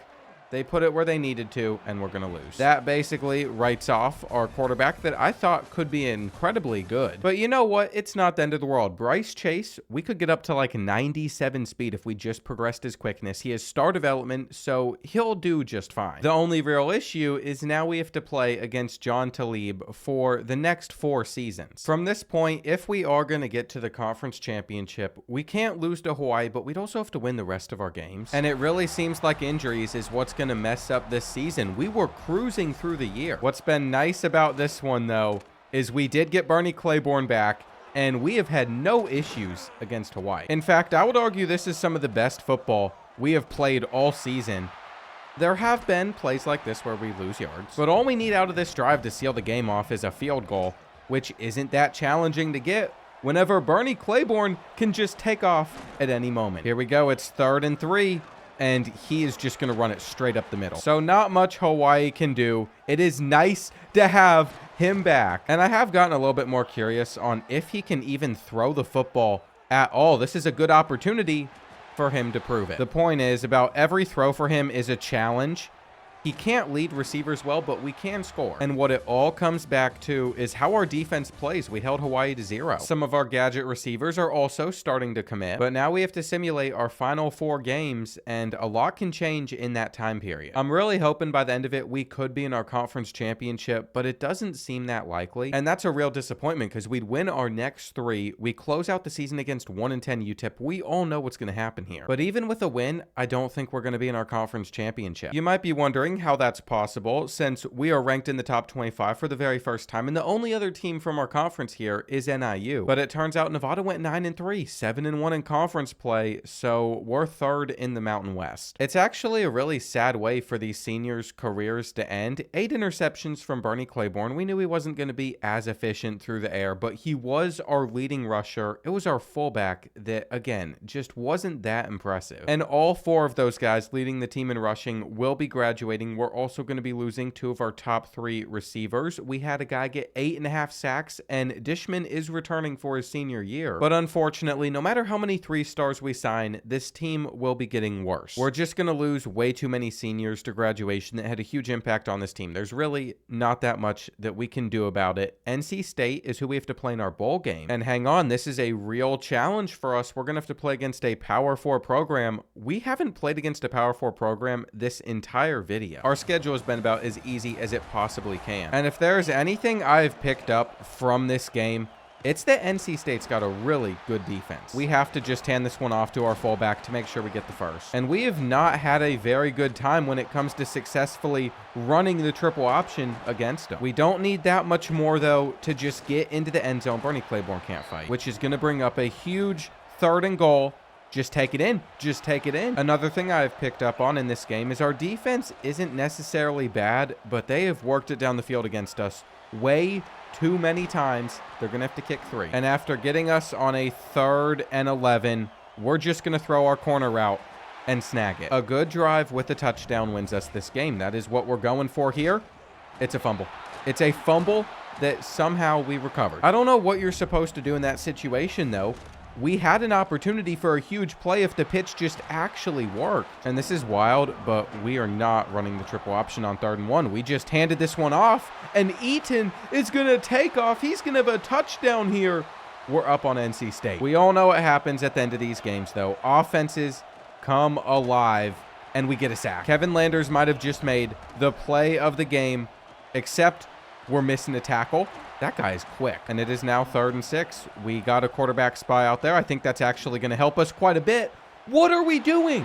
What are we doing? Our defensive backs just became non-existent there. There's no explanation for that. We'll take our drag. We are going to have to throw the ball. And I can't remember which of our receivers have pressed pro, but one of them does. I guess we'll just scramble here. Bernie Claiborne is going to get a huge run. This is also setting up for Eaton to get another huge one on the ground, so we might as well let him go to work. Though right before he busted that for 20 on them, they just got some hands out there. And all of a sudden, it is 3rd and 7. Bernie Claiborne sensed the pressure, though. He's going to fumble. He's fumbling as we're trying to slide. He recovered his own ball. And you know what? We still have 3 timeouts left. Let's just return back to where we can actually make a play. Why are you jumping up like that to catch it? I don't know. I don't know what we're seeing at this point, but we have 25 seconds left to win this game running the triple option, and we're tired. This is not the time to be gassed. We really needed an explosive play there. I think we're just going to take our fullback underneath and get out of bounds. Okay, from this spot on the field, we still have 2 timeouts. We might just go with the fullback dive. It doesn't do anything. And here's the plan. We are going to isolate that guy on the outside, whether this is the right read or not. And we shouldn't have pitched it. We shouldn't have pitched it. But Eaton has the speed, and we're going to beat NC State. My confidence in the triple option has actually just increased so much. I think I have found something. But if it is going to lead to more success, we need to get some very fast players on this roster. Our coach stability is now sitting at an A-. That might be one of our best grades so far. Coach prestige is just up to a B. And we might not have been a college football playoff team, but it wouldn't have been possible for us to get there even if we won the conference championship. Tulane and Boise State both won their conferences, and we finished number 18. It's the best season we've had so far. Barry Presley, you can't leave this team. I don't think you understand. You're a junior. We can guarantee that you return. For other players, though, outside of Sharif Kareem, who was our second tight end and still gets to be a first-round pick, we are going to see nobody else projected to get drafted and just so many huge losses. We're taking a major step back. It's kind of crazy. Bernie Claiborne was one of our most efficient receivers for a couple years, and then as a senior, he became a 1,000-yard rusher at quarterback. He is not getting drafted, though. We did see a couple other players go in the later rounds that weren't supposed to. Antoine Lambeau, he just had a cool name. I've noticed him on the field. I think he started all 4 seasons. This is when we really have to figure out, though, who are we going to make sure that we sign? Because right now, we can see the dev traits of a few of these guys, and we got impact dev on a couple gadgets on 3 of them. That's useful. Star dev on a receiver, and then impact on Gatto. But outside of that, all of these other players are going to commit to our school if we're just patient unless Clemson wants Bryce Hawkins. And I guess one of the final positions I should be scouting a little bit more for is a fullback where we have found a gem. This is who we're going to get. I knew that heading into this class, we were going to need to sign all 35 players. We couldn't miss on a single guy, and we replaced a couple of players to make sure that we still got 35 guys in with this class. I'm not seeing any elite developments, though, which is a little bit disappointing until Damian Maggin, our fullback, is going to be our best player. I also just want to quickly note that Jace Dietrich could be our quarterback as well later on. He's got 85 speed, 90 throw power. And of all the athletes that we signed, he comes in as a 78 overall. You know what? As I'm looking at this team before training results, we actually might not take a step back this season. It could be the season after when a lot of these seniors graduate, because we have some higher overall players still. And a guy like Alpha Price is going to get up to a 90 overall as a free safety for us. Only 89 speed, though. That's his biggest weakness. Bob Durant is also going to finish around an 87. He could be a little bit more elusive. This is really what he just has to work on. While at running back, guys like Gabe Slater are going to be very, very good. He's an 85 with 98 juke move, 96 change of direction, 99 agility. And we can start to unlock abilities like Shifty once his speed gets up. Now, I don't know how much it's going to jump. That'll get him to 92. That is exactly what we needed for this threshold. We also will start to get sidestep rolling. Next year, he's going to be a beast. But the guy behind him is actually going to turn into a higher overall because we couldn't spend anything on quickness. He is going to be sitting at an 87. Between the two of them, I think we're going to run the ball pretty effectively. Bryce Chase, it is time to figure out how we're going to develop this kid that is supposed to be our future quarterback. We can't get his elusiveness that high, but I think that is going to be a solid enough foundation. And it's really hard for me to work on quickness when we also need him to be incredibly strong. We don't want him to get injured. We could get his power up quite a bit. We could get his awareness up there.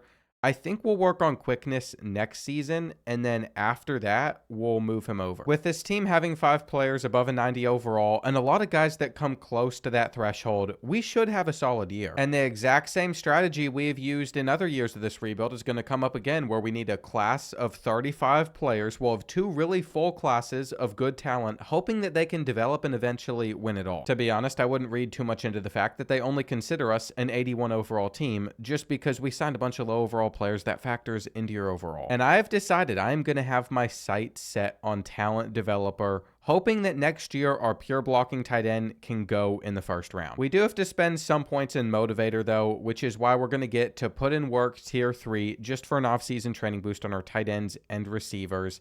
Now we have one requirement, and we're going to save up all our points for when we get this, but it could be a couple seasons. I also just want to look into our freshman quarterback. His accuracy can't get that good anyway, but his elusiveness and quickness can go up a ton. So who knows if he'll be our future? Only time will tell, and we might find another gadget receiver or dual threat quarterback that we like even more in this class. So I really just have to do a bunch of scouting. With that scouting, we found AJ Biggs, and 94 throw power, 85 speed, 90 acceleration is not something that I want to pass up on. It's another Hawaiian quarterback, but Hawaii's not going after him. It is UCF this time. And then for the rest of our board, I didn't really find that many gadget receivers this year. We can see this guy's impact development already. I think that's something that our offensive coordinator strategist has in his ability tree. But by now, it's just the same 3-star archetypes that we're going after. A lot of those players no other teams want, which helps us. And we started this season inside the top 25. We're up to number 17 with a couple wins over these schools, but now we have to face number 21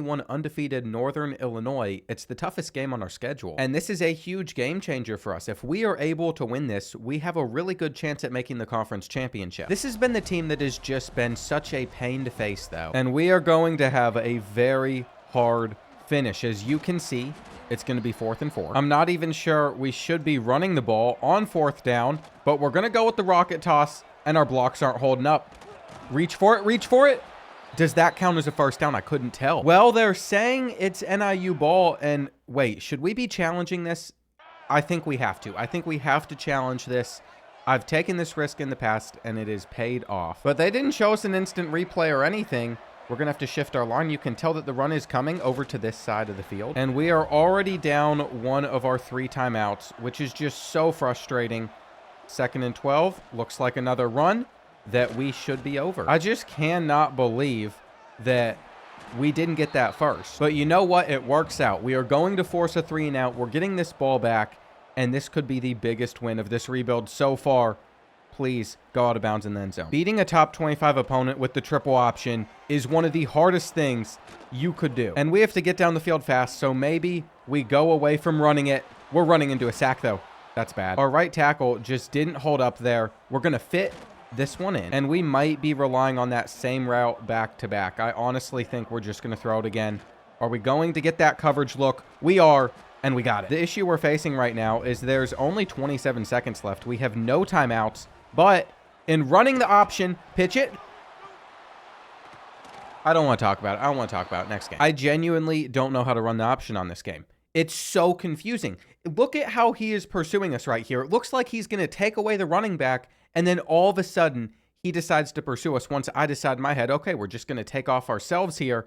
And then, of course, my reaction time is as slow as could be. But we should have been able to win this game. We should have been able to win. At least it was against a ranked opponent, so we're still going to be a top 25 team. It's not going to hurt us too much. And I don't want to sit here and gloat too much about wins over schools that only have one win so far this season, but we did win our next two, so we're sitting at 4-1, number 20 in the country. We can still hop into 2 games. It might be the next 2 that we do, just because those are 2 teams in our schedule that look like they're a little bit better. I don't think we've hopped into a game against New Mexico so far, but my expectation was we'd be able to get a win, and as you can see, Darth is taking off here. We're going to be up 24-7 in the 4th, so coming out on top wasn't much of an issue for us. Our defense is doing so much of the work, though.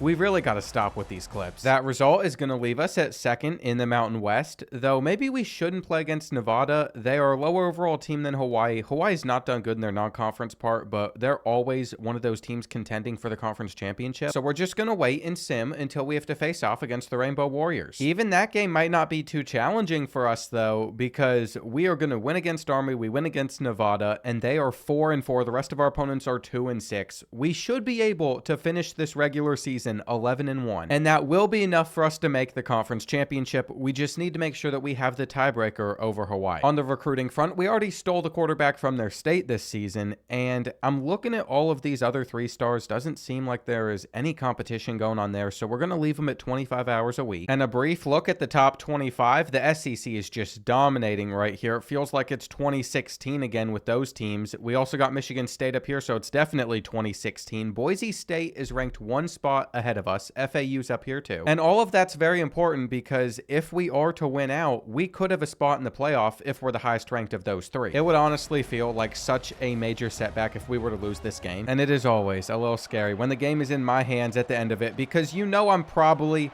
going to mess up. However, when we aren't running the triple option, when we're able to throw the ball because it's a 3rd and long, Bob Durant was really solid right there. We get this pitch out to Slater, and he has the bronze shifty ability that'll only get better next year. So all of a sudden, we are inside the red zone, and Hawaii's going to have to start taking some timeouts. With this next play, we are going to pitch it, and that is going to lead to 8 or 9, but it's about to be 3rd down. And if Hawaii wants, they could easily stop us with this play call, but the quarterback wrap is going to lead to a 4th and 1. Well, that was not ideal. We're just going to have to make the correct read on this defensive tackle, and the handoff was it. So there is nothing the Rainbow Warriors can do from here. We are going to settle for a field goal. I'm not going to pitch it or anything. I mean, if we really wanted, I guess we could try and score a touchdown here. But apparently, we were short, so we're just going to kick a field goal as time expires, and we beat Hawaii. How we finish out the rest of this season, though, really dictates how the rest of this rebuild goes. Because for whatever reason, if we were to lose one of these final 3 games, that would be another season that we might not get to the conference championship. Well, we are number 9 in the country. I can't believe we're ranked this high. So what that means is we had no issues with these teams that are just not that good. That might be the closest UTEP has come to beating us, though. Nevada took down NIU by just 1 point, so they're the 3rd best team, and then there's a huge drop-off to everybody else, it seems like. I don't know what happened to Hawaii, but they just haven't been as good recently. I think we're in the college football playoff no matter what as well. All we gotta do is win our conference championship. The only thing that scares me, though, is you have the SEC championship winner, and then let's say Boise State, Nebraska, Baylor, and Stanford all win their conference championship, we would be the 6th highest rated conference champion. So if they really wanted to, they could keep us out of the playoff in order to get some other SEC, Big Ten schools in. I don't think that the committee would work like that on this game, but they definitely would do it in real life. You're not seeing Air Force at 11-1 ranked number 9. And there's a reason I'm surprised we're that high in the first place, especially since we played nobody all season, and Northern Illinois is 5 spots below us even after beating us. You know, I figured the first time that we beat Northern Illinois, it would be some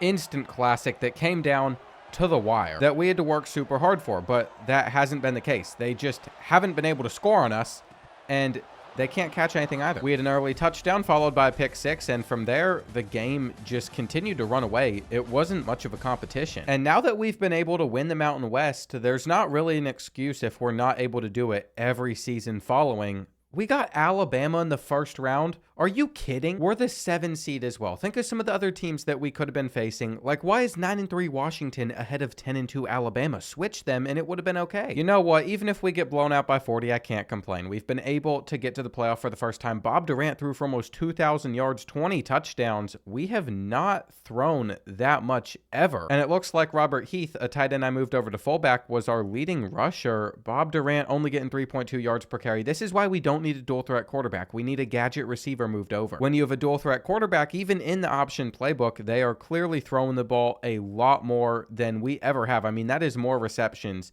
than any other season by far. 5 sacks for Rodney Jackson. The linebacker is going to be gone. Tucker Eaton is returning while Alan Turk is gone too. And this is most likely the final game for a lot of our best players, but 25 points per game. That is another record this team has not seen so far. This is where I think we might hit our ceiling in this video though. When we're taking on teams like Alabama, are we actually able to win? I mean, we've put together a really good drive down the field against them. We're going to score the first touchdown, but they also drove down, and we luckily held them to 3. I think our defense is going to really struggle. As time has gone on, though, Alabama, they are going to not pick up this 3rd and 6, but still be up by 12, and we just haven't been able to drive down the field the same way. Our first drive was very solid. It was scripted well. They missed this field goal, and ever since, they've just stopped us. We're going to see if we can continue to have any triple option working against them, but they're getting off of the blocks. And it might be time to let Ben Durant, Bob Durant, whatever I've been calling him this entire video, I'm pretty sure it is Bob Durant, let him just sling the rock, because if he can do it effectively and not throw a pick, then we stand a chance. I don't know why that guy didn't try to catch the ball, but we dropped it anyway. Makes it 3rd and 10, and we got to get that out faster. This is it. We're going to be watching for Merling coming across the field on his crosser. He's guarded, though. We're going to draw the flag, and Alabama's not going to be happy about it. Nick Saban is going to be losing his mind on the sideline, or in the stands now, because I would expect their former coach would travel out to Colorado to watch the first playoff game at a military school. Either way, this is something that has never happened before. Even if we're not able to come out on top, the score isn't as bad as some people might have thought it could be. Are we about to get this to work? We are not. So it is 4th and 2. We are reading that guy on the outside, and we got it. Whenever we tend to run the triple option like that, it's when I have the most success. You get all the other movements out there, I get confused. And our drive has continued down the field. We're still trying to pull off this playoff win. This is where we need more speed. We need more speed. I don't know what Bob Durant was thinking. I don't know why we just took off like that, but he's going to take the sack here too. We're out of field goal range. If we just stayed in field goal range, we would still stand a chance. It's going to be cover 2 though, and he's short. He is short. Bryce Chase with a nice snag though. He's starting to get some playing time for us. We forced a 3 and out, which is why we even still have a chance in this game, and we're really just airing it deep. I've kind of decided at this point in the game, you can run the option every so often, but you need the big plays to still stand a chance, and we're running the option to the outside here. I made the right read. It is now 3rd and 1. We're actually going to stay in shotgun, and I think we're just going to give this ball to Slater. It all depends on what that guy does, and we're in. We need to stop on the Crimson Tide as soon as possible, though. 2-minute timeout is hit. It's 2nd and 4. There we go. We've been able to get them to a 3rd and 3. We need to draw Keeney down, and I also have to get on Iverson. I'm ready for the bubble if it's there. Corner's there. They didn't catch it. We could actually beat Alabama. We can do this. We're not completely out of this game. All we need to do is get in field goal range. I can't believe it. I cannot believe it. I don't want to get too excited. That is how you just get let down. Starting this drive with the triple option, though. Don't pitch it to the other team. That's Just step number one. Do not give it straight back to Alabama. Well, we just lost 4 yards, so that wasn't necessarily ideal. We're not catching that. And do we think Ingram's going to get open? What I really want is to see man-to-man coverage, and we're going to throw it to Merling. Just got to route that guy up and actually catch it. That's our number 1 receiver. I will look back in his direction. We don't stand a chance. I just watched our offensive line get shedded so fast and gave up right there. We've worked on run blocking so much. Almost no pass blocking. And now we need another stop against Alabama. The bubble's there, though. The bubble's there. And then he sheds the tackle. He has the first no. Okay, our odds at getting a stop aren't amazing, but we might be able to get them off of the field. It's 3rd and inches. Can we do it? Can we do it? No, they picked up the blocks. That is the game. And I really thought we were about to win a college football playoff matchup against Alabama. It also just hit me that Stanford was the next team on the schedule. If we were able to win that game, we might have made it to the semifinal somehow with Air Force. But we didn't, and now we have to say goodbye to a lot of these really impactful seniors. I don't know if any of them are going to get drafted.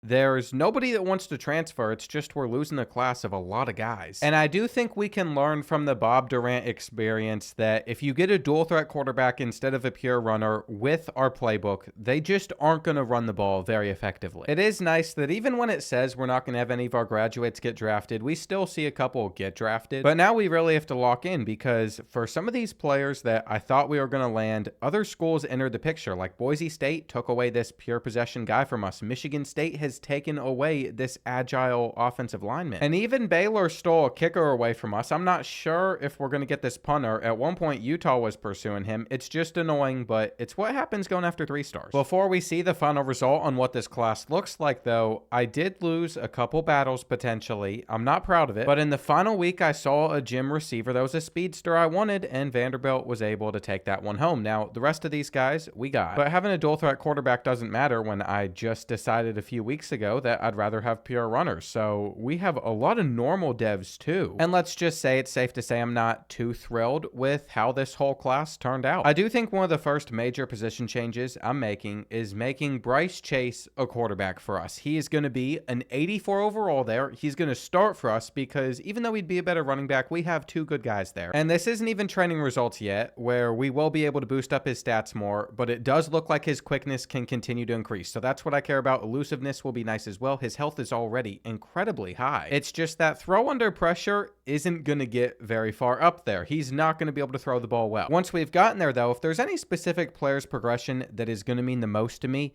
it is actually our pure blocker tight end, because we only have 22 skill points to spend.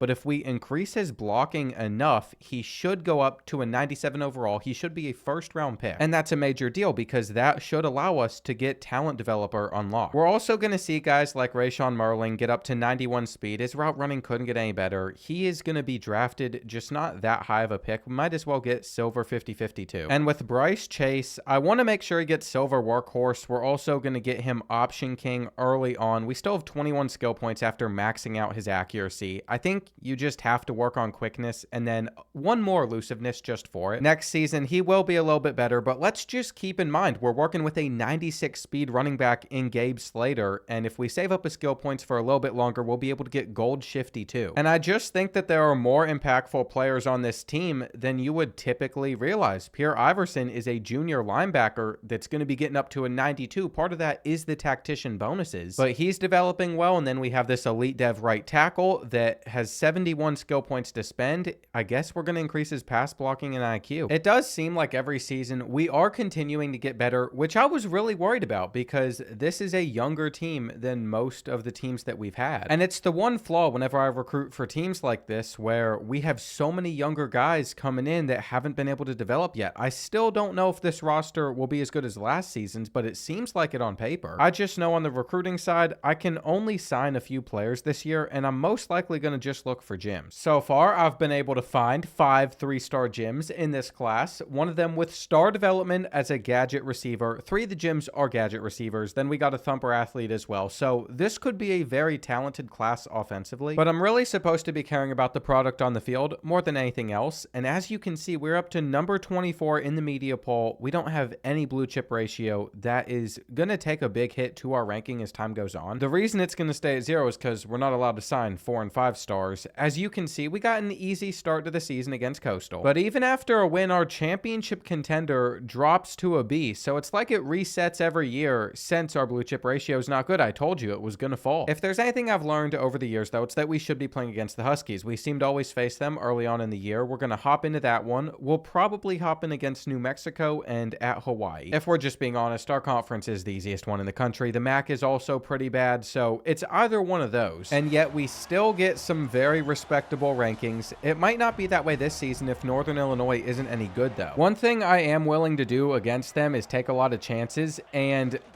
our fullback dive on 4th and inches worked. But I did not realize how small Bryce Chase was going to seem at quarterback. As long as he's fast, I don't really care. He is 81 rushing yards, and he is the solution to what we needed. Fullback dive doesn't work. So here we go. 3rd and 1. They have another chance to get us off of the field, and they can't. I do think I made the right read there. It's just so hard to tell.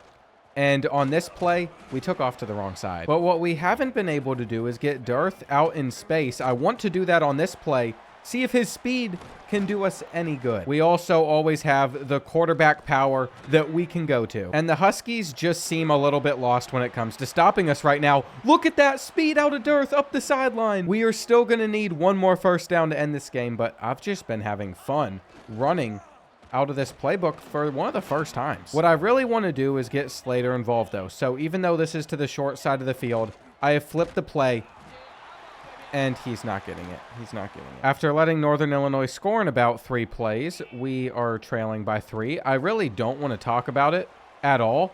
There's not anywhere for Chase to run here. I don't know why I'm acting like he's some star quarterback. There is not a world where he makes that throw. We know how low his accuracies are.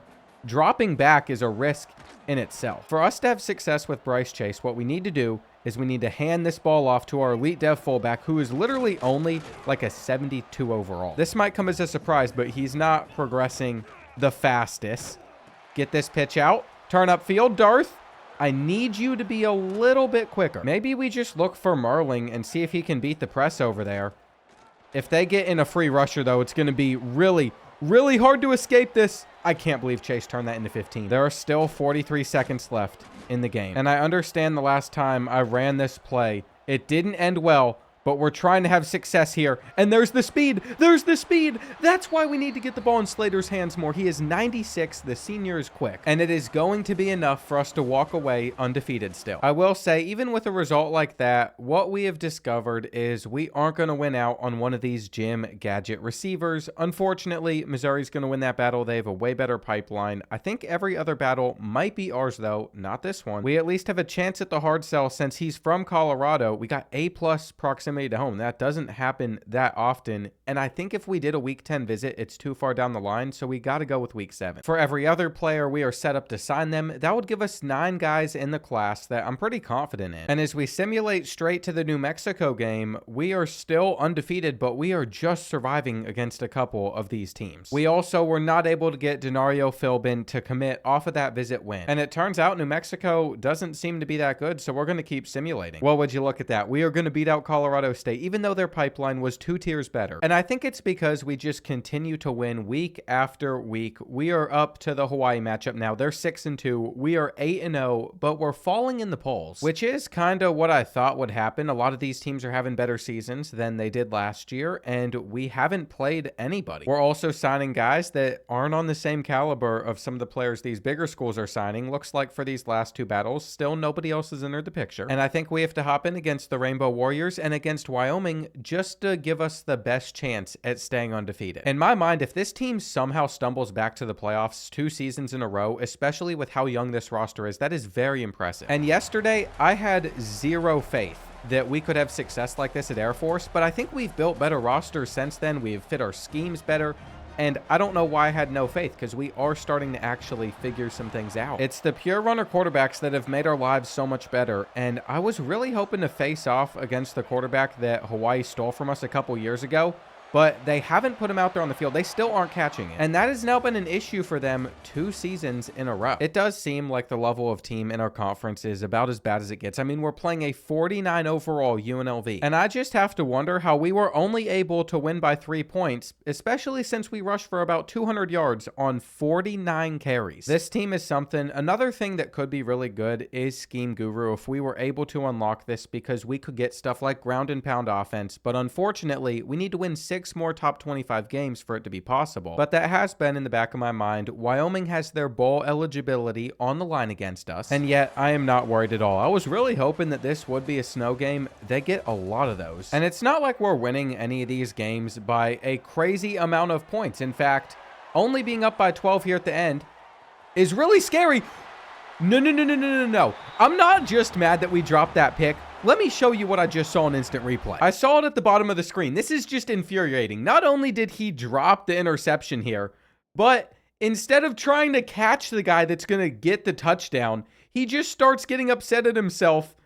Come on, buddy, at least try. We might have recovered the onside kick, but we still have to end this game. Oh, there's the speed. There is the speed. We are going to be okay. Fullback dive, also getting a 7. Though I do think we would have been better off if we didn't train him up at the fullback position. He was a halfback, then we moved him over. It's just the stuff you can progress as a fullback doesn't really help their stats. And I'm not sure how much thought EA has ever even put into that, because who uses fullbacks in 2026 outside of a few teams? To close out our season, for whatever reason, we always end up playing the minors. It's like our schedule is structured the exact same every year. But I am completely okay with it, because it's typically a very easy win for us. Now we got a bye week before we face Hawaii, and they've had a little bit of a better season than the year before. They're in the conference championship. Northern Illinois struggled, like we pointed out, and I'm actually really impressed that none of our coaches have been poached from us so far. We are going to continue to extend Parker. His coach prestige isn't very high, but I'd assume that's because it's tied to how many points our offense scores, and it's not that much.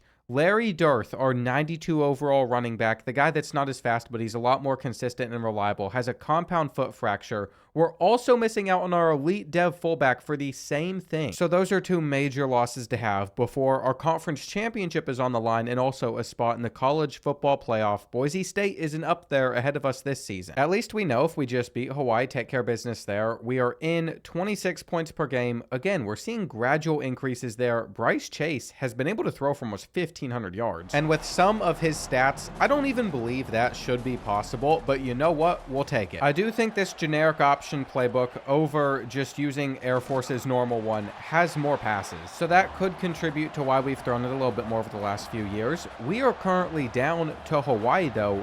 They're taking it to about 2 minutes 15 seconds left, going up by 5, and we need to have a big drive down the field. Now if we just jet off with Bryce Chase, we might be able to score a touchdown on our first play.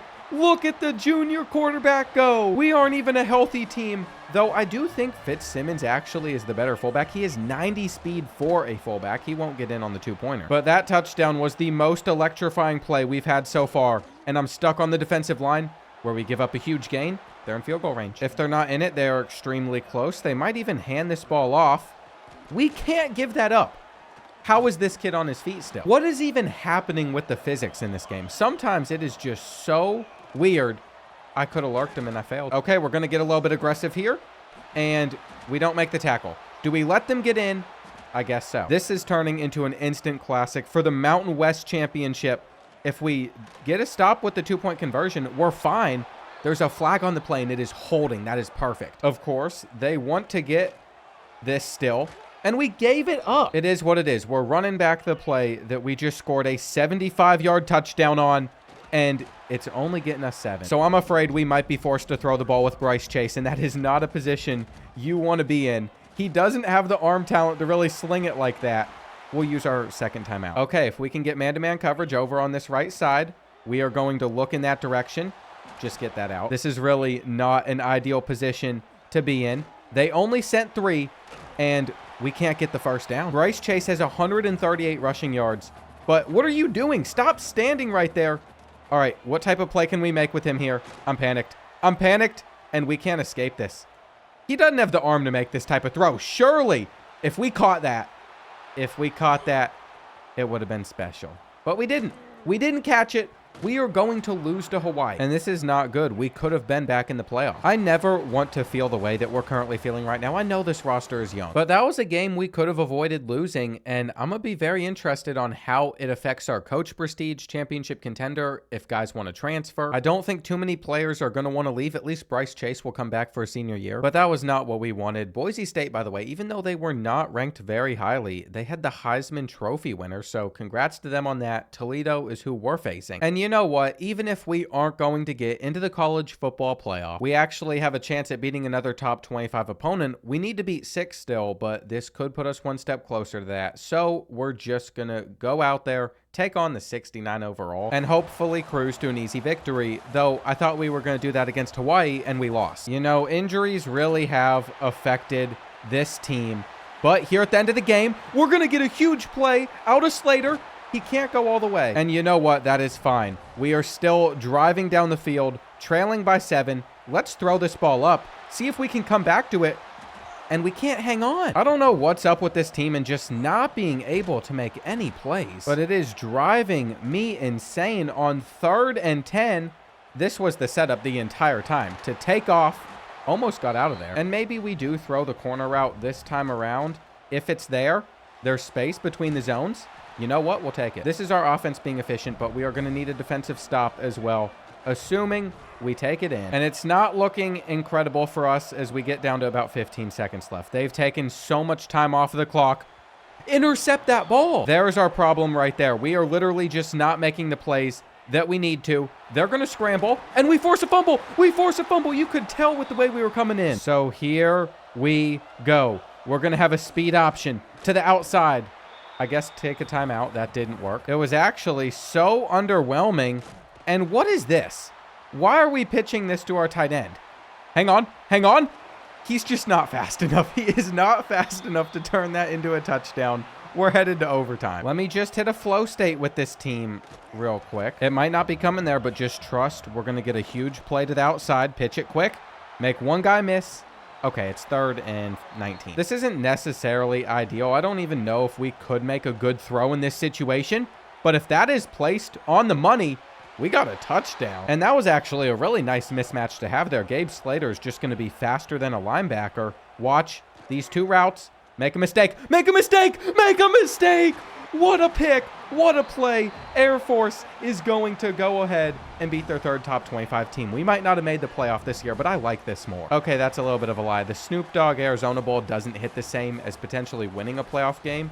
But you know what? It's better than losing to Alabama. So I'm kind of stuck in the middle on how to feel about it. Georgia gets the national championship, and we are going to have a very interesting passing season from Bryce Chase, while he also rushed for 16 touchdowns, 1,000 yards. I mean, if we could have kept Larry Dirth healthy, I think that makes a difference. Him not being out there for us is just the last thing that we wanted to happen. And our top 2 sack leaders, one of them being a linebacker and one of them being Steven York, are juniors, so they'll be back for another season. 3 interceptions out of Mateo as well. He was a monster for us on defense, and Jamichael Willett is projected to be a 1st-round pick. Looks like Dirth is going to go in the 4th round. None of these other guys are projected to get drafted, though. I'm sure at least one will.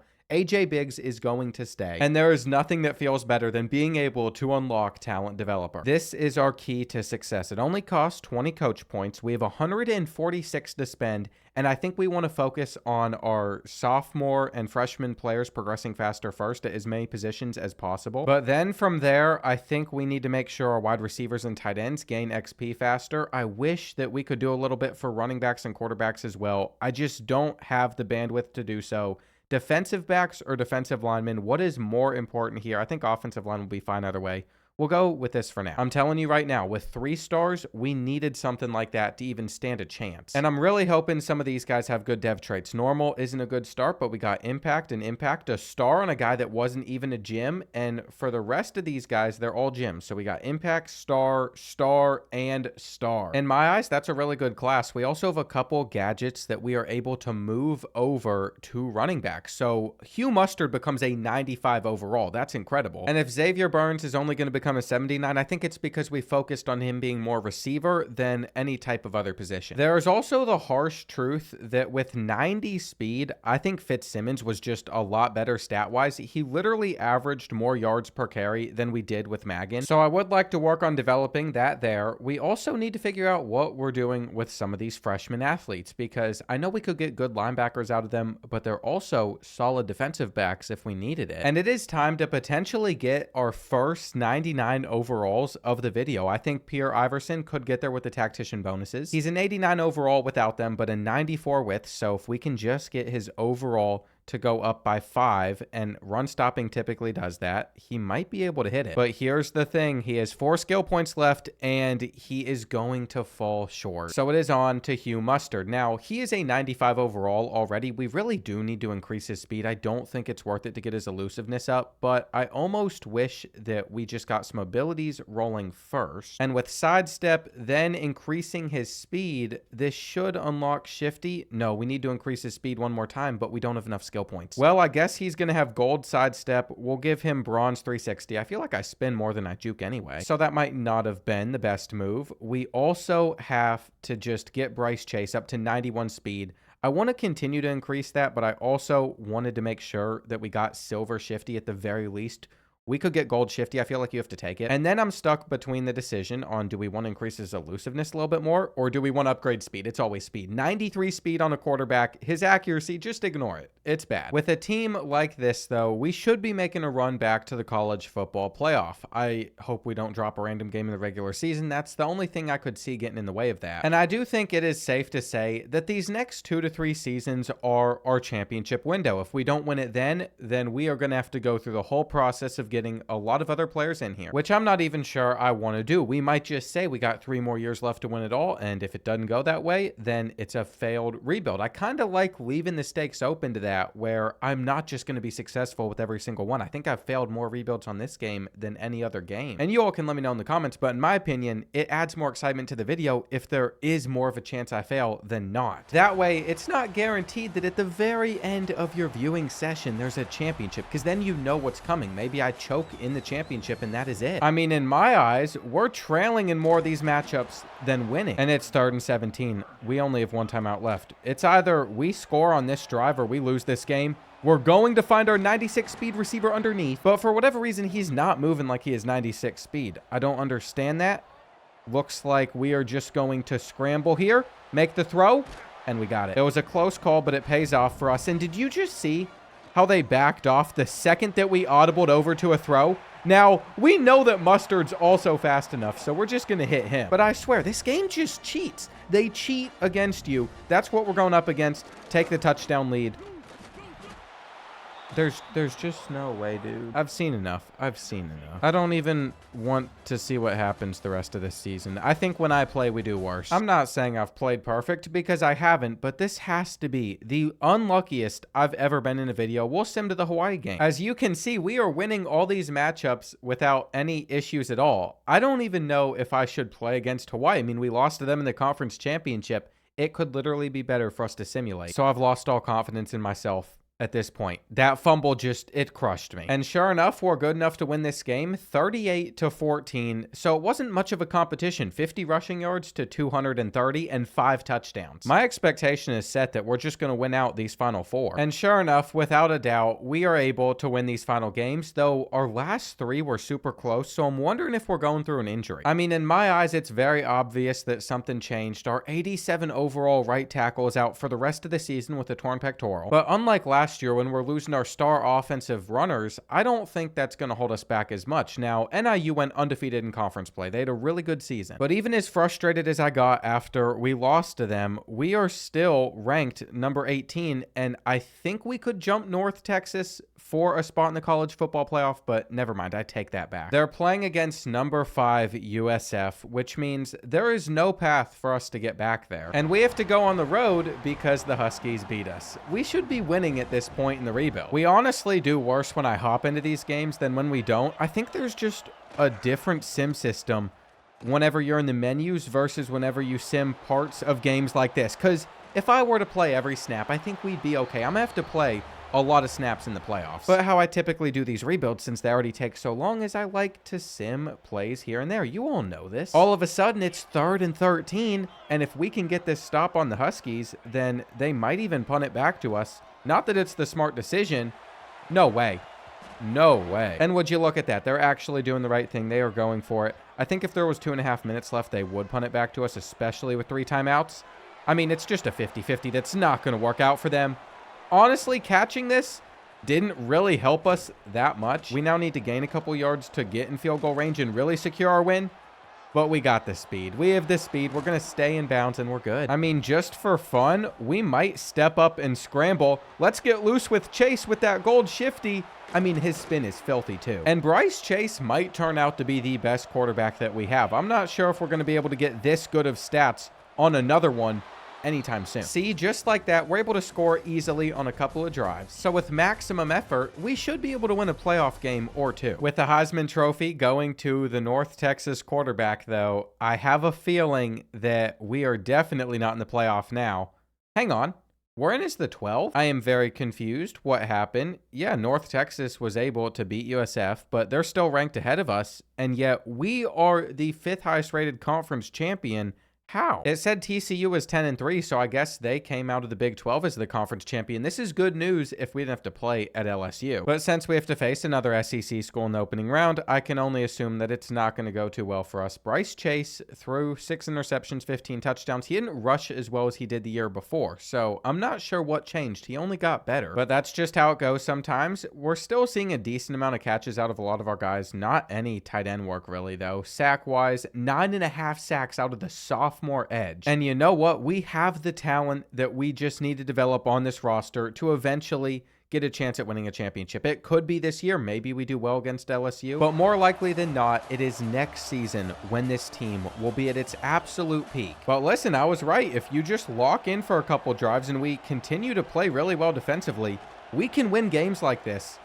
Except at the end, LSU will come alive. We have done no man-to-man coverage this entire game, so why we just decided to mix it in right there, I could not tell you. But the important thing is we should still be able to keep them out the end zone. And if we do that, then we're going to be just fine. Go ahead. Force it.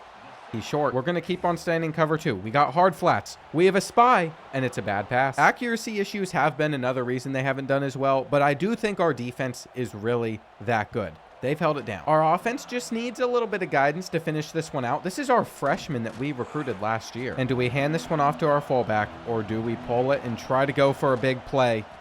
Well, we got stuck. We're also not getting off any audibles from what we want to run here, so it's going to be 3rd and 14. And this is the whole reason we only have 16 points in the first place. As much as I want to give myself some credit, it is still really hard to find success against LSU. And that is why we need to get them off the field now when we can on a 4th and 1. Throw it at us. Okay, this is fine. Swat it, 50-50 ball. No flags. And that'll do it. We've won our first playoff game. We still need another 3 to win it all. And one of those wins would have to come against number 4 USC. But you never know what could happen. Our side of the bracket is the harder side. But it's fine. Even if we aren't able to pull this off, I think next year we'll have a much better roster, just minus our QB. Really what this team has the benefit of is I think our offensive line will be a little bit better, and then quarterback situation's way better. But every other position next year is going to blow this one out of the water. And early on in this one, headed into the start of the second quarter, we are in a position where if we want to win this game, it would be massive for us to reach the end zone here. Pitching it out. We just need to truck through these guys, and we got it. So that might seem great and all, but it's our defense that's just holding us back. We've given up 21 to the Trojans. We've had a very hard time stopping them. We have to punt it back to them too because we couldn't pick up that 3rd down. And then they scored a touchdown. And then another touchdown, and then another touchdown. And like it just kept on going on. There was no keeping up with the Trojans today. Their offense was incredible. So as much as it hurts me to say it, they were the better team, and they went on to win it all. I am not surprised. It is about time, though, where we take everything we have learned and we apply it to next year's team. We're going to keep the freshmen around. These 2 guys are juniors, so we're going to make sure they stay. And look at some of the big losses we have. Hugh Mustard, he is now gone. Bryce Chase, he is now gone. He might have had more interceptions this past season, and all also a little less rushing yards, but he was still very effective, and he will be missed. Then we had a center that's going in the second round, a linebacker going in the first round, just lots of high overall starters also graduating. And the good thing about these guys getting drafted is players at these positions will get a little bit more XP to spend during training results just because of our talent developer archetype. These next 2 seasons are where everything is on the line, though. It is championship or bust. We're going to move around some positions to see if we can get a little bit of a boost in overall. Most of the time you can, but it is always worth looking into. We are going to find out which gadget receiver converts to quarterback best. Looks like Maddox would be an 89 overall here with 86 throw power. It was a hard decision to make, but we have just decided he's going to be our quarterback because Paul Easy would be an 88 with only 84 throw power, so he'd be a little bit worse. And it looks like Demetrius Morris actually converts over really well to be an elusive bruiser. I almost want to make him a fullback and see how effective he could run the ball at that position, but we're not going to. Yeah, we are.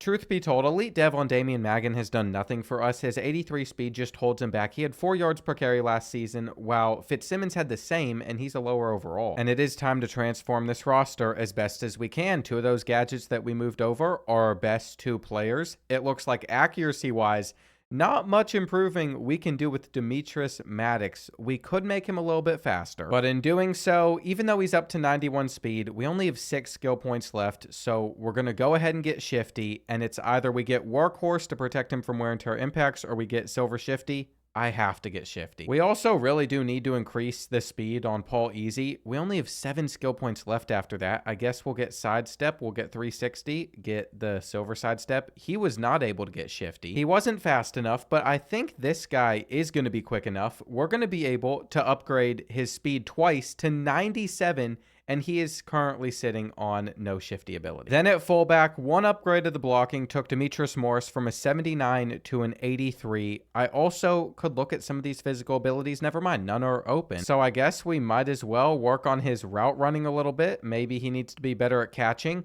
but it's just hard to bring up a fullbacks overall. We are also going to be working with the best receiver we have had so far, 96 speed on Enrique. We still have 14 skill points left to spend. I might get his awareness up, but I could also increase this 50-50 ability. I just don't know how much I trust it. I ended up taking it to gold just because worst case scenario, we are throwing it up to him even though he's only 6'1". And don't worry, I've also made sure that we have a route runner, so we have a guy that can get open in any situation, and then a guy that's going to beat teams deep. There has been a lot of thought that has gone into this team and how we develop some of our guys. Like Daryl Kenoy is now a 94 overall safety. He's going to be a lockdown there, and he's from Kentucky, Louisville, Kentucky even. I enjoy living in Louisville. I swear, like once a week, I discover a new food place here that just hits different. This last week, it was Lamu. This is what our training results look like, though. Our team is the best it's ever been. We got like an 88 starting at every single position. But even if I'm proud of this roster, especially for what we have done with Air Force with only 3 stars, it's a little bit weaker than teams I typically win a championship with. I'd also like to factor in, even if we're a 99 overall, we're using a playbook that doesn't do that well in Sim, and we are going to open up the season against 2 top 25 teams. We've kind of avoided having harder non-conference games so far, but I'm fairly confident we can win all those other matchups in Sim, and this might boost up our ranking a little bit, especially if we go undefeated with these 2 wins. I also am going to do my best to not mention I've been to this stadium, because I do it every single time we play here. I say I touched that eagle, and I'm doing the same thing. I'm saying it anyway. I really do enjoy how a lot of these stadiums are replicated in this game, though.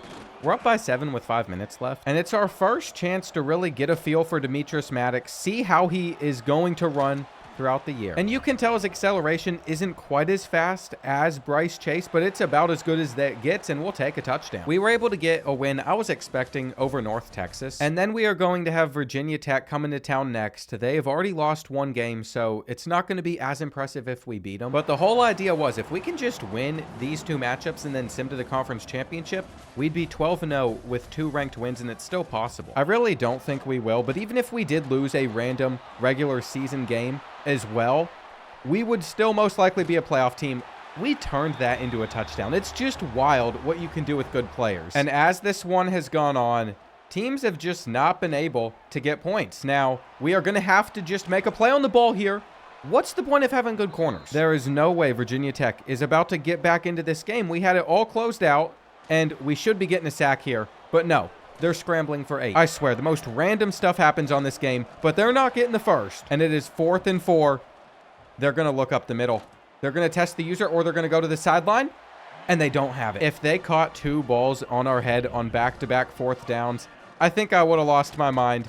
We still have to get a first. And I was thinking if we were able to flip this run, it would be a really big play, but we couldn't. So here we go. It is 3rd and 7, and we have our drag route. We're going to be able to find him underneath to end it. That is one of my go-to plays. It always seems to get him open, at least if you're able to catch them in any man-to-man or match coverage. We didn't score that many points in that game, though. We're going to just simulate to the end of the season now. I don't even feel the need to hop in against Northern Illinois. They are 1-2. We should be beating them. If we don't deserve to win a championship. And sure enough, we handled basically every single one of these teams with ease, but our wins over those ranked teams at the beginning of the year haven't impacted our ranking at all. We're still number 12. North Texas and Virginia Tech are both outside the top 25. So they weren't impressive wins for us, but we won our conference championship. We are guaranteed to be in the playoff. I mean, if you just look at the stats, we held teams to only 149 total points throughout the entire year, and we aren't scoring that much, but we never have. We don't need to score a lot to win these games because our defense is so good and we drain a lot of clock. I really see no reason why we shouldn't be able to handle Hawaii here. But of course, Hawaii is once again giving us issues in the conference championship.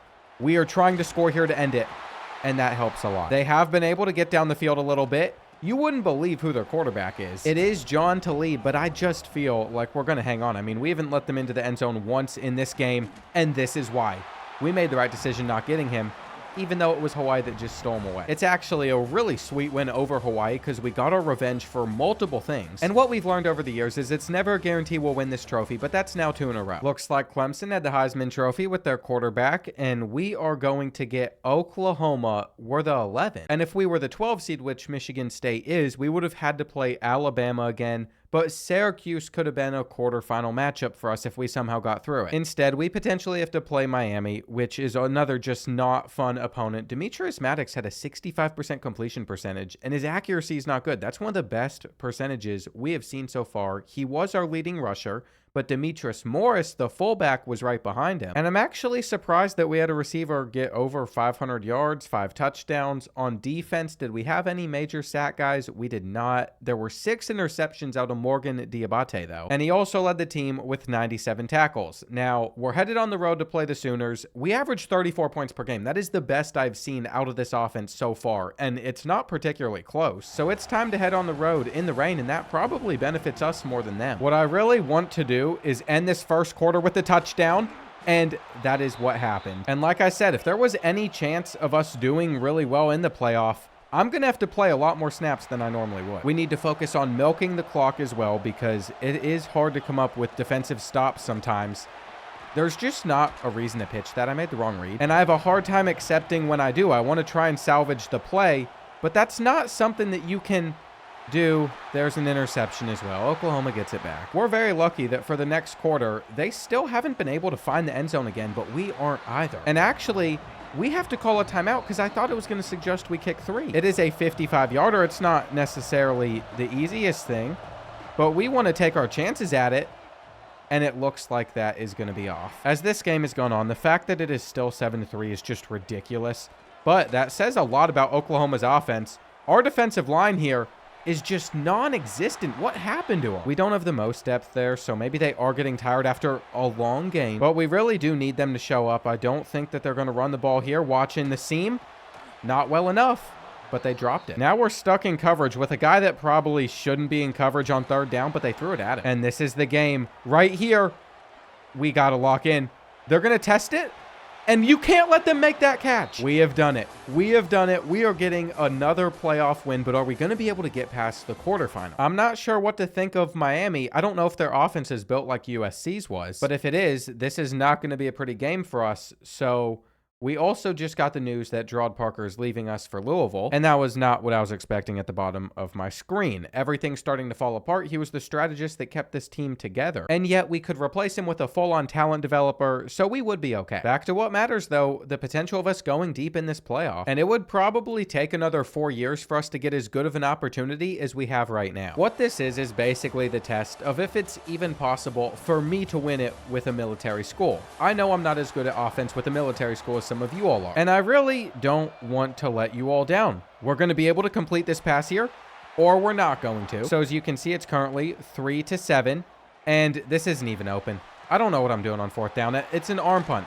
It is an arm punt. We'll gladly throw the pick. As the first half ended, we would be able to get a field goal. Miami has one in this 3rd quarter, though, and finally the option's doing something. I mean, as long as we keep these close, we always have a chance at winning, but this literally happens, I want to say, once every 5 plays. And so even if we have a couple slightly positive gains, it throws away the entire drive, and I can't avoid it. I can't avoid it at this point. There's no way that's a fumble. He had to have been down. He had to have been down. Hang on. Hang on. What is happening to the ball there? I just don't deserve the defense that we have. I really don't deserve the defense that we have. They've put us in great positions. Wear and tear is finally catching up to us, but again, we should be able to finish off a drive if we can just run the triple option decently. And look at that damage. I mean, you have to think logically, which is something I don't tend to do.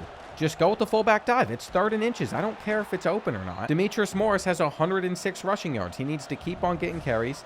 This one's going over to Gatto, and he's not going anywhere. Maybe we should throw it right here. They're probably going to expect the run. We've done a lot of runs on this drive, but he played it perfectly, and Demetrius Maddox is just so fast, it won't matter. This is where we have to be able to close out games, though. I don't know if we're going to be capable of that. I kind of left him open, but he didn't throw it. So look at what Miami is doing with a few minutes left. They're deciding to kick a 57-yarder, and he has it. So that was a miracle in itself, but we are getting this ball back with enough time to score. The main goal is just don't fumble it away. Obviously, the right read there was to keep it, but we don't have the time to get off the pitch. I think my problem is I grew up on NCAA Football 14, where it was so easy to run the triple option. So I never had to actually learn how to read it. There was never a time where you could get thrown off either. I think we're about to take a sack here. We are. Miami's in the exact position they were hoping to be in.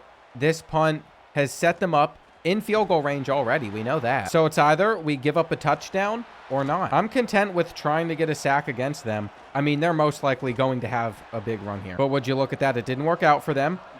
Please don't be offside. Get the blitz in. It's a one-on-one. It's a one-on-one.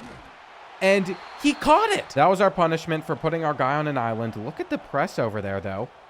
I mean, I felt like we were going to be able to get a play out of this. We did. And that might be the worst clip I've ever had. I want that to be erased. If I can win this game, what just happened there doesn't matter at all. Look at the zip on the ball. Look at the zip on the ball. This is what we were looking for. We were looking for a 96-speed receiver to save the day. And he goes down at the 1. This is where things get fun, because if you know me, we aren't going to overtime. No, no, no, no, no. We are going for that 2-point conversion. We are going to risk it all. We got to get in first. And that actually might be an issue within itself. Hang on. There's only 10 seconds left now. We're going to get off the snap, pitch it to the outside, run out of bounds, run out of bounds, run out of bounds. Okay, this isn't necessarily ideal, but we're going to throw it to our tight end immediately and just fit it in there. He didn't even turn around for it. Well, we should have had a touchdown already. You all are probably laughing at me right now. We're relying on a guy that's not a quarterback to make a clutch throw at the end of the game, or he could scramble, and now it's time to go for 2. I lied. I am scared out of my mind. We're kicking the extra point. We're going to overtime. I don't have a play call. I legit don't know what I would run there. We can't lose like that. We've made it too far to just put our season on the line for one play. That's the whole rebuild. I want it to be known. It is championship or bust. This is the final season. I have made that decision in my mind. And if we can go on to win it all, it'd be incredible. But there is also a reality where we just can't get it done with Air Force. And so with that being my decision, we took it to OT. I wasn't sure whether or not this was going to be our final season, but I think that we've reached about the best point we could be at. And you just got to run this one in. Or not. I was pitching that ball the entire time. It's honestly probably best that that pitch didn't come off. And I think we just go with the fullback dive here. I don't want to make a read. Take it! Take it! The AI is so bad in this game sometimes. I mean, I don't typically notice the blocking that much. I don't pay much attention to it, but right there, I sure did. And it is frustrating when there are plays like that where they just get in the way of you running. I understand that the option is kind of faded out of the college game mostly, but there are still teams that run it. And there are a lot of plays for them that just don't work in the playbook. Here on 2nd and 7, Miami, force it, force it. I know when the computer likes to force it, and they're going to give it to us. That is the game. We have done it. We have done it. We have won a playoff game with Air Force against Miami. I can't believe this is real. I can't believe we've done it. We're on to the semifinal. And it is the Auburn Tigers that are up next. Right before this game, we have unlocked Scheme Guru. So we're going to purchase it, and it looks like we're only going to be able to get tier 1 for ground and pound offense. But it is a step in the right direction, and Tennessee might be the scariest team left here, though Syracuse being undefeated, they're probably pretty good if they won the ACC over Miami. Hang on, though. Now I'm confused because Clemson and Miami both lost in the playoff last week. I don't think Syracuse made it to the conference championship in the first place. That's kind of wild. I did make the decision we're not doing more seasons now, so it doesn't matter we didn't get the hire we wanted. And here we go. We're 2 games away from greatness, or we are a game or 2 away from losing and me being really upset because we are so close. I actually feel like I have tried to do this only running the option before, and we never won a national championship. Maybe we have. I've done so many rebuilds, it's hard to remember. But I'm like 99% positive I always give up on running the triple option because I'm not any good at it, and I know we won't be able to win it all if I do. This rebuild went from one that I was genuinely just terrified of, that I thought wouldn't be that fun, to one of my favorites I've done so far this year. And even midway through it yesterday, I know I was getting frustrated, but I'm really glad I've stuck with this. It's been a fun time. What? We caught that ball. He wasn't open. I'm so confused. It was Daryl Cave as well, who is a pure blocker. That is not our receiving tight end. Granted, I have seen this animation about 10 times this year while playing this game, so it doesn't shock me that much. But we genuinely just handled Auburn for a majority of this game. Now here at the end, they're going to probably score. They finished their last drive with a touchdown as well, but we aren't going to blow a 28-3 lead. That's just not going to happen. I was thinking I could lurk that. And for the onside kick, we recover. The feeling could not be better as we head on to the championship. It's Syracuse. I don't care that they're undefeated. It's Syracuse. I understand. I have overlooked teams like them that aren't traditionally in positions like this in previous rebuilds, and then they have surprised me. But we've beaten better teams than them this season, at least on paper, and we combine for 30-0 this season. We've both had really good years. They score 39 points per game. Paul Easy's going to need to go off. They're just an 82. And whenever you do get to the championship and play a team like them, it is kind of anticlimactic because you expect to face a Georgia, an Oregon, an Ohio State that's really going to push you to the limits. I don't know if I've ever even seen them in the playoffs, so that is cool to see. This quarterback power, by the way, might be a play I should have discovered seasons ago. That is overpowered. I can't believe that that just worked. I've never tried to take it to the outside like that, but we had the numbers. We're shooting the run, and they break the tackle, but they're not getting the first. Okay, this is round 2. I flipped the run to the other side. We can't flip it here. See, this is what I think typically happens. There's just not anywhere to go. But we had a rare setup. What if you flip it and it's still this successful, though? I have to try it. I have to try it again. It was the easiest touchdown I've ever seen on this game. Okay, back to real life. It's 3rd and 9. We have to throw it, and I always throw it to Salcido here. We're probably going to throw an interception. They are getting their pressure in, so we got to escape. We got it. We got it. With only about 5 minutes left, I am keeping my eye on the clock as well because we could win this game.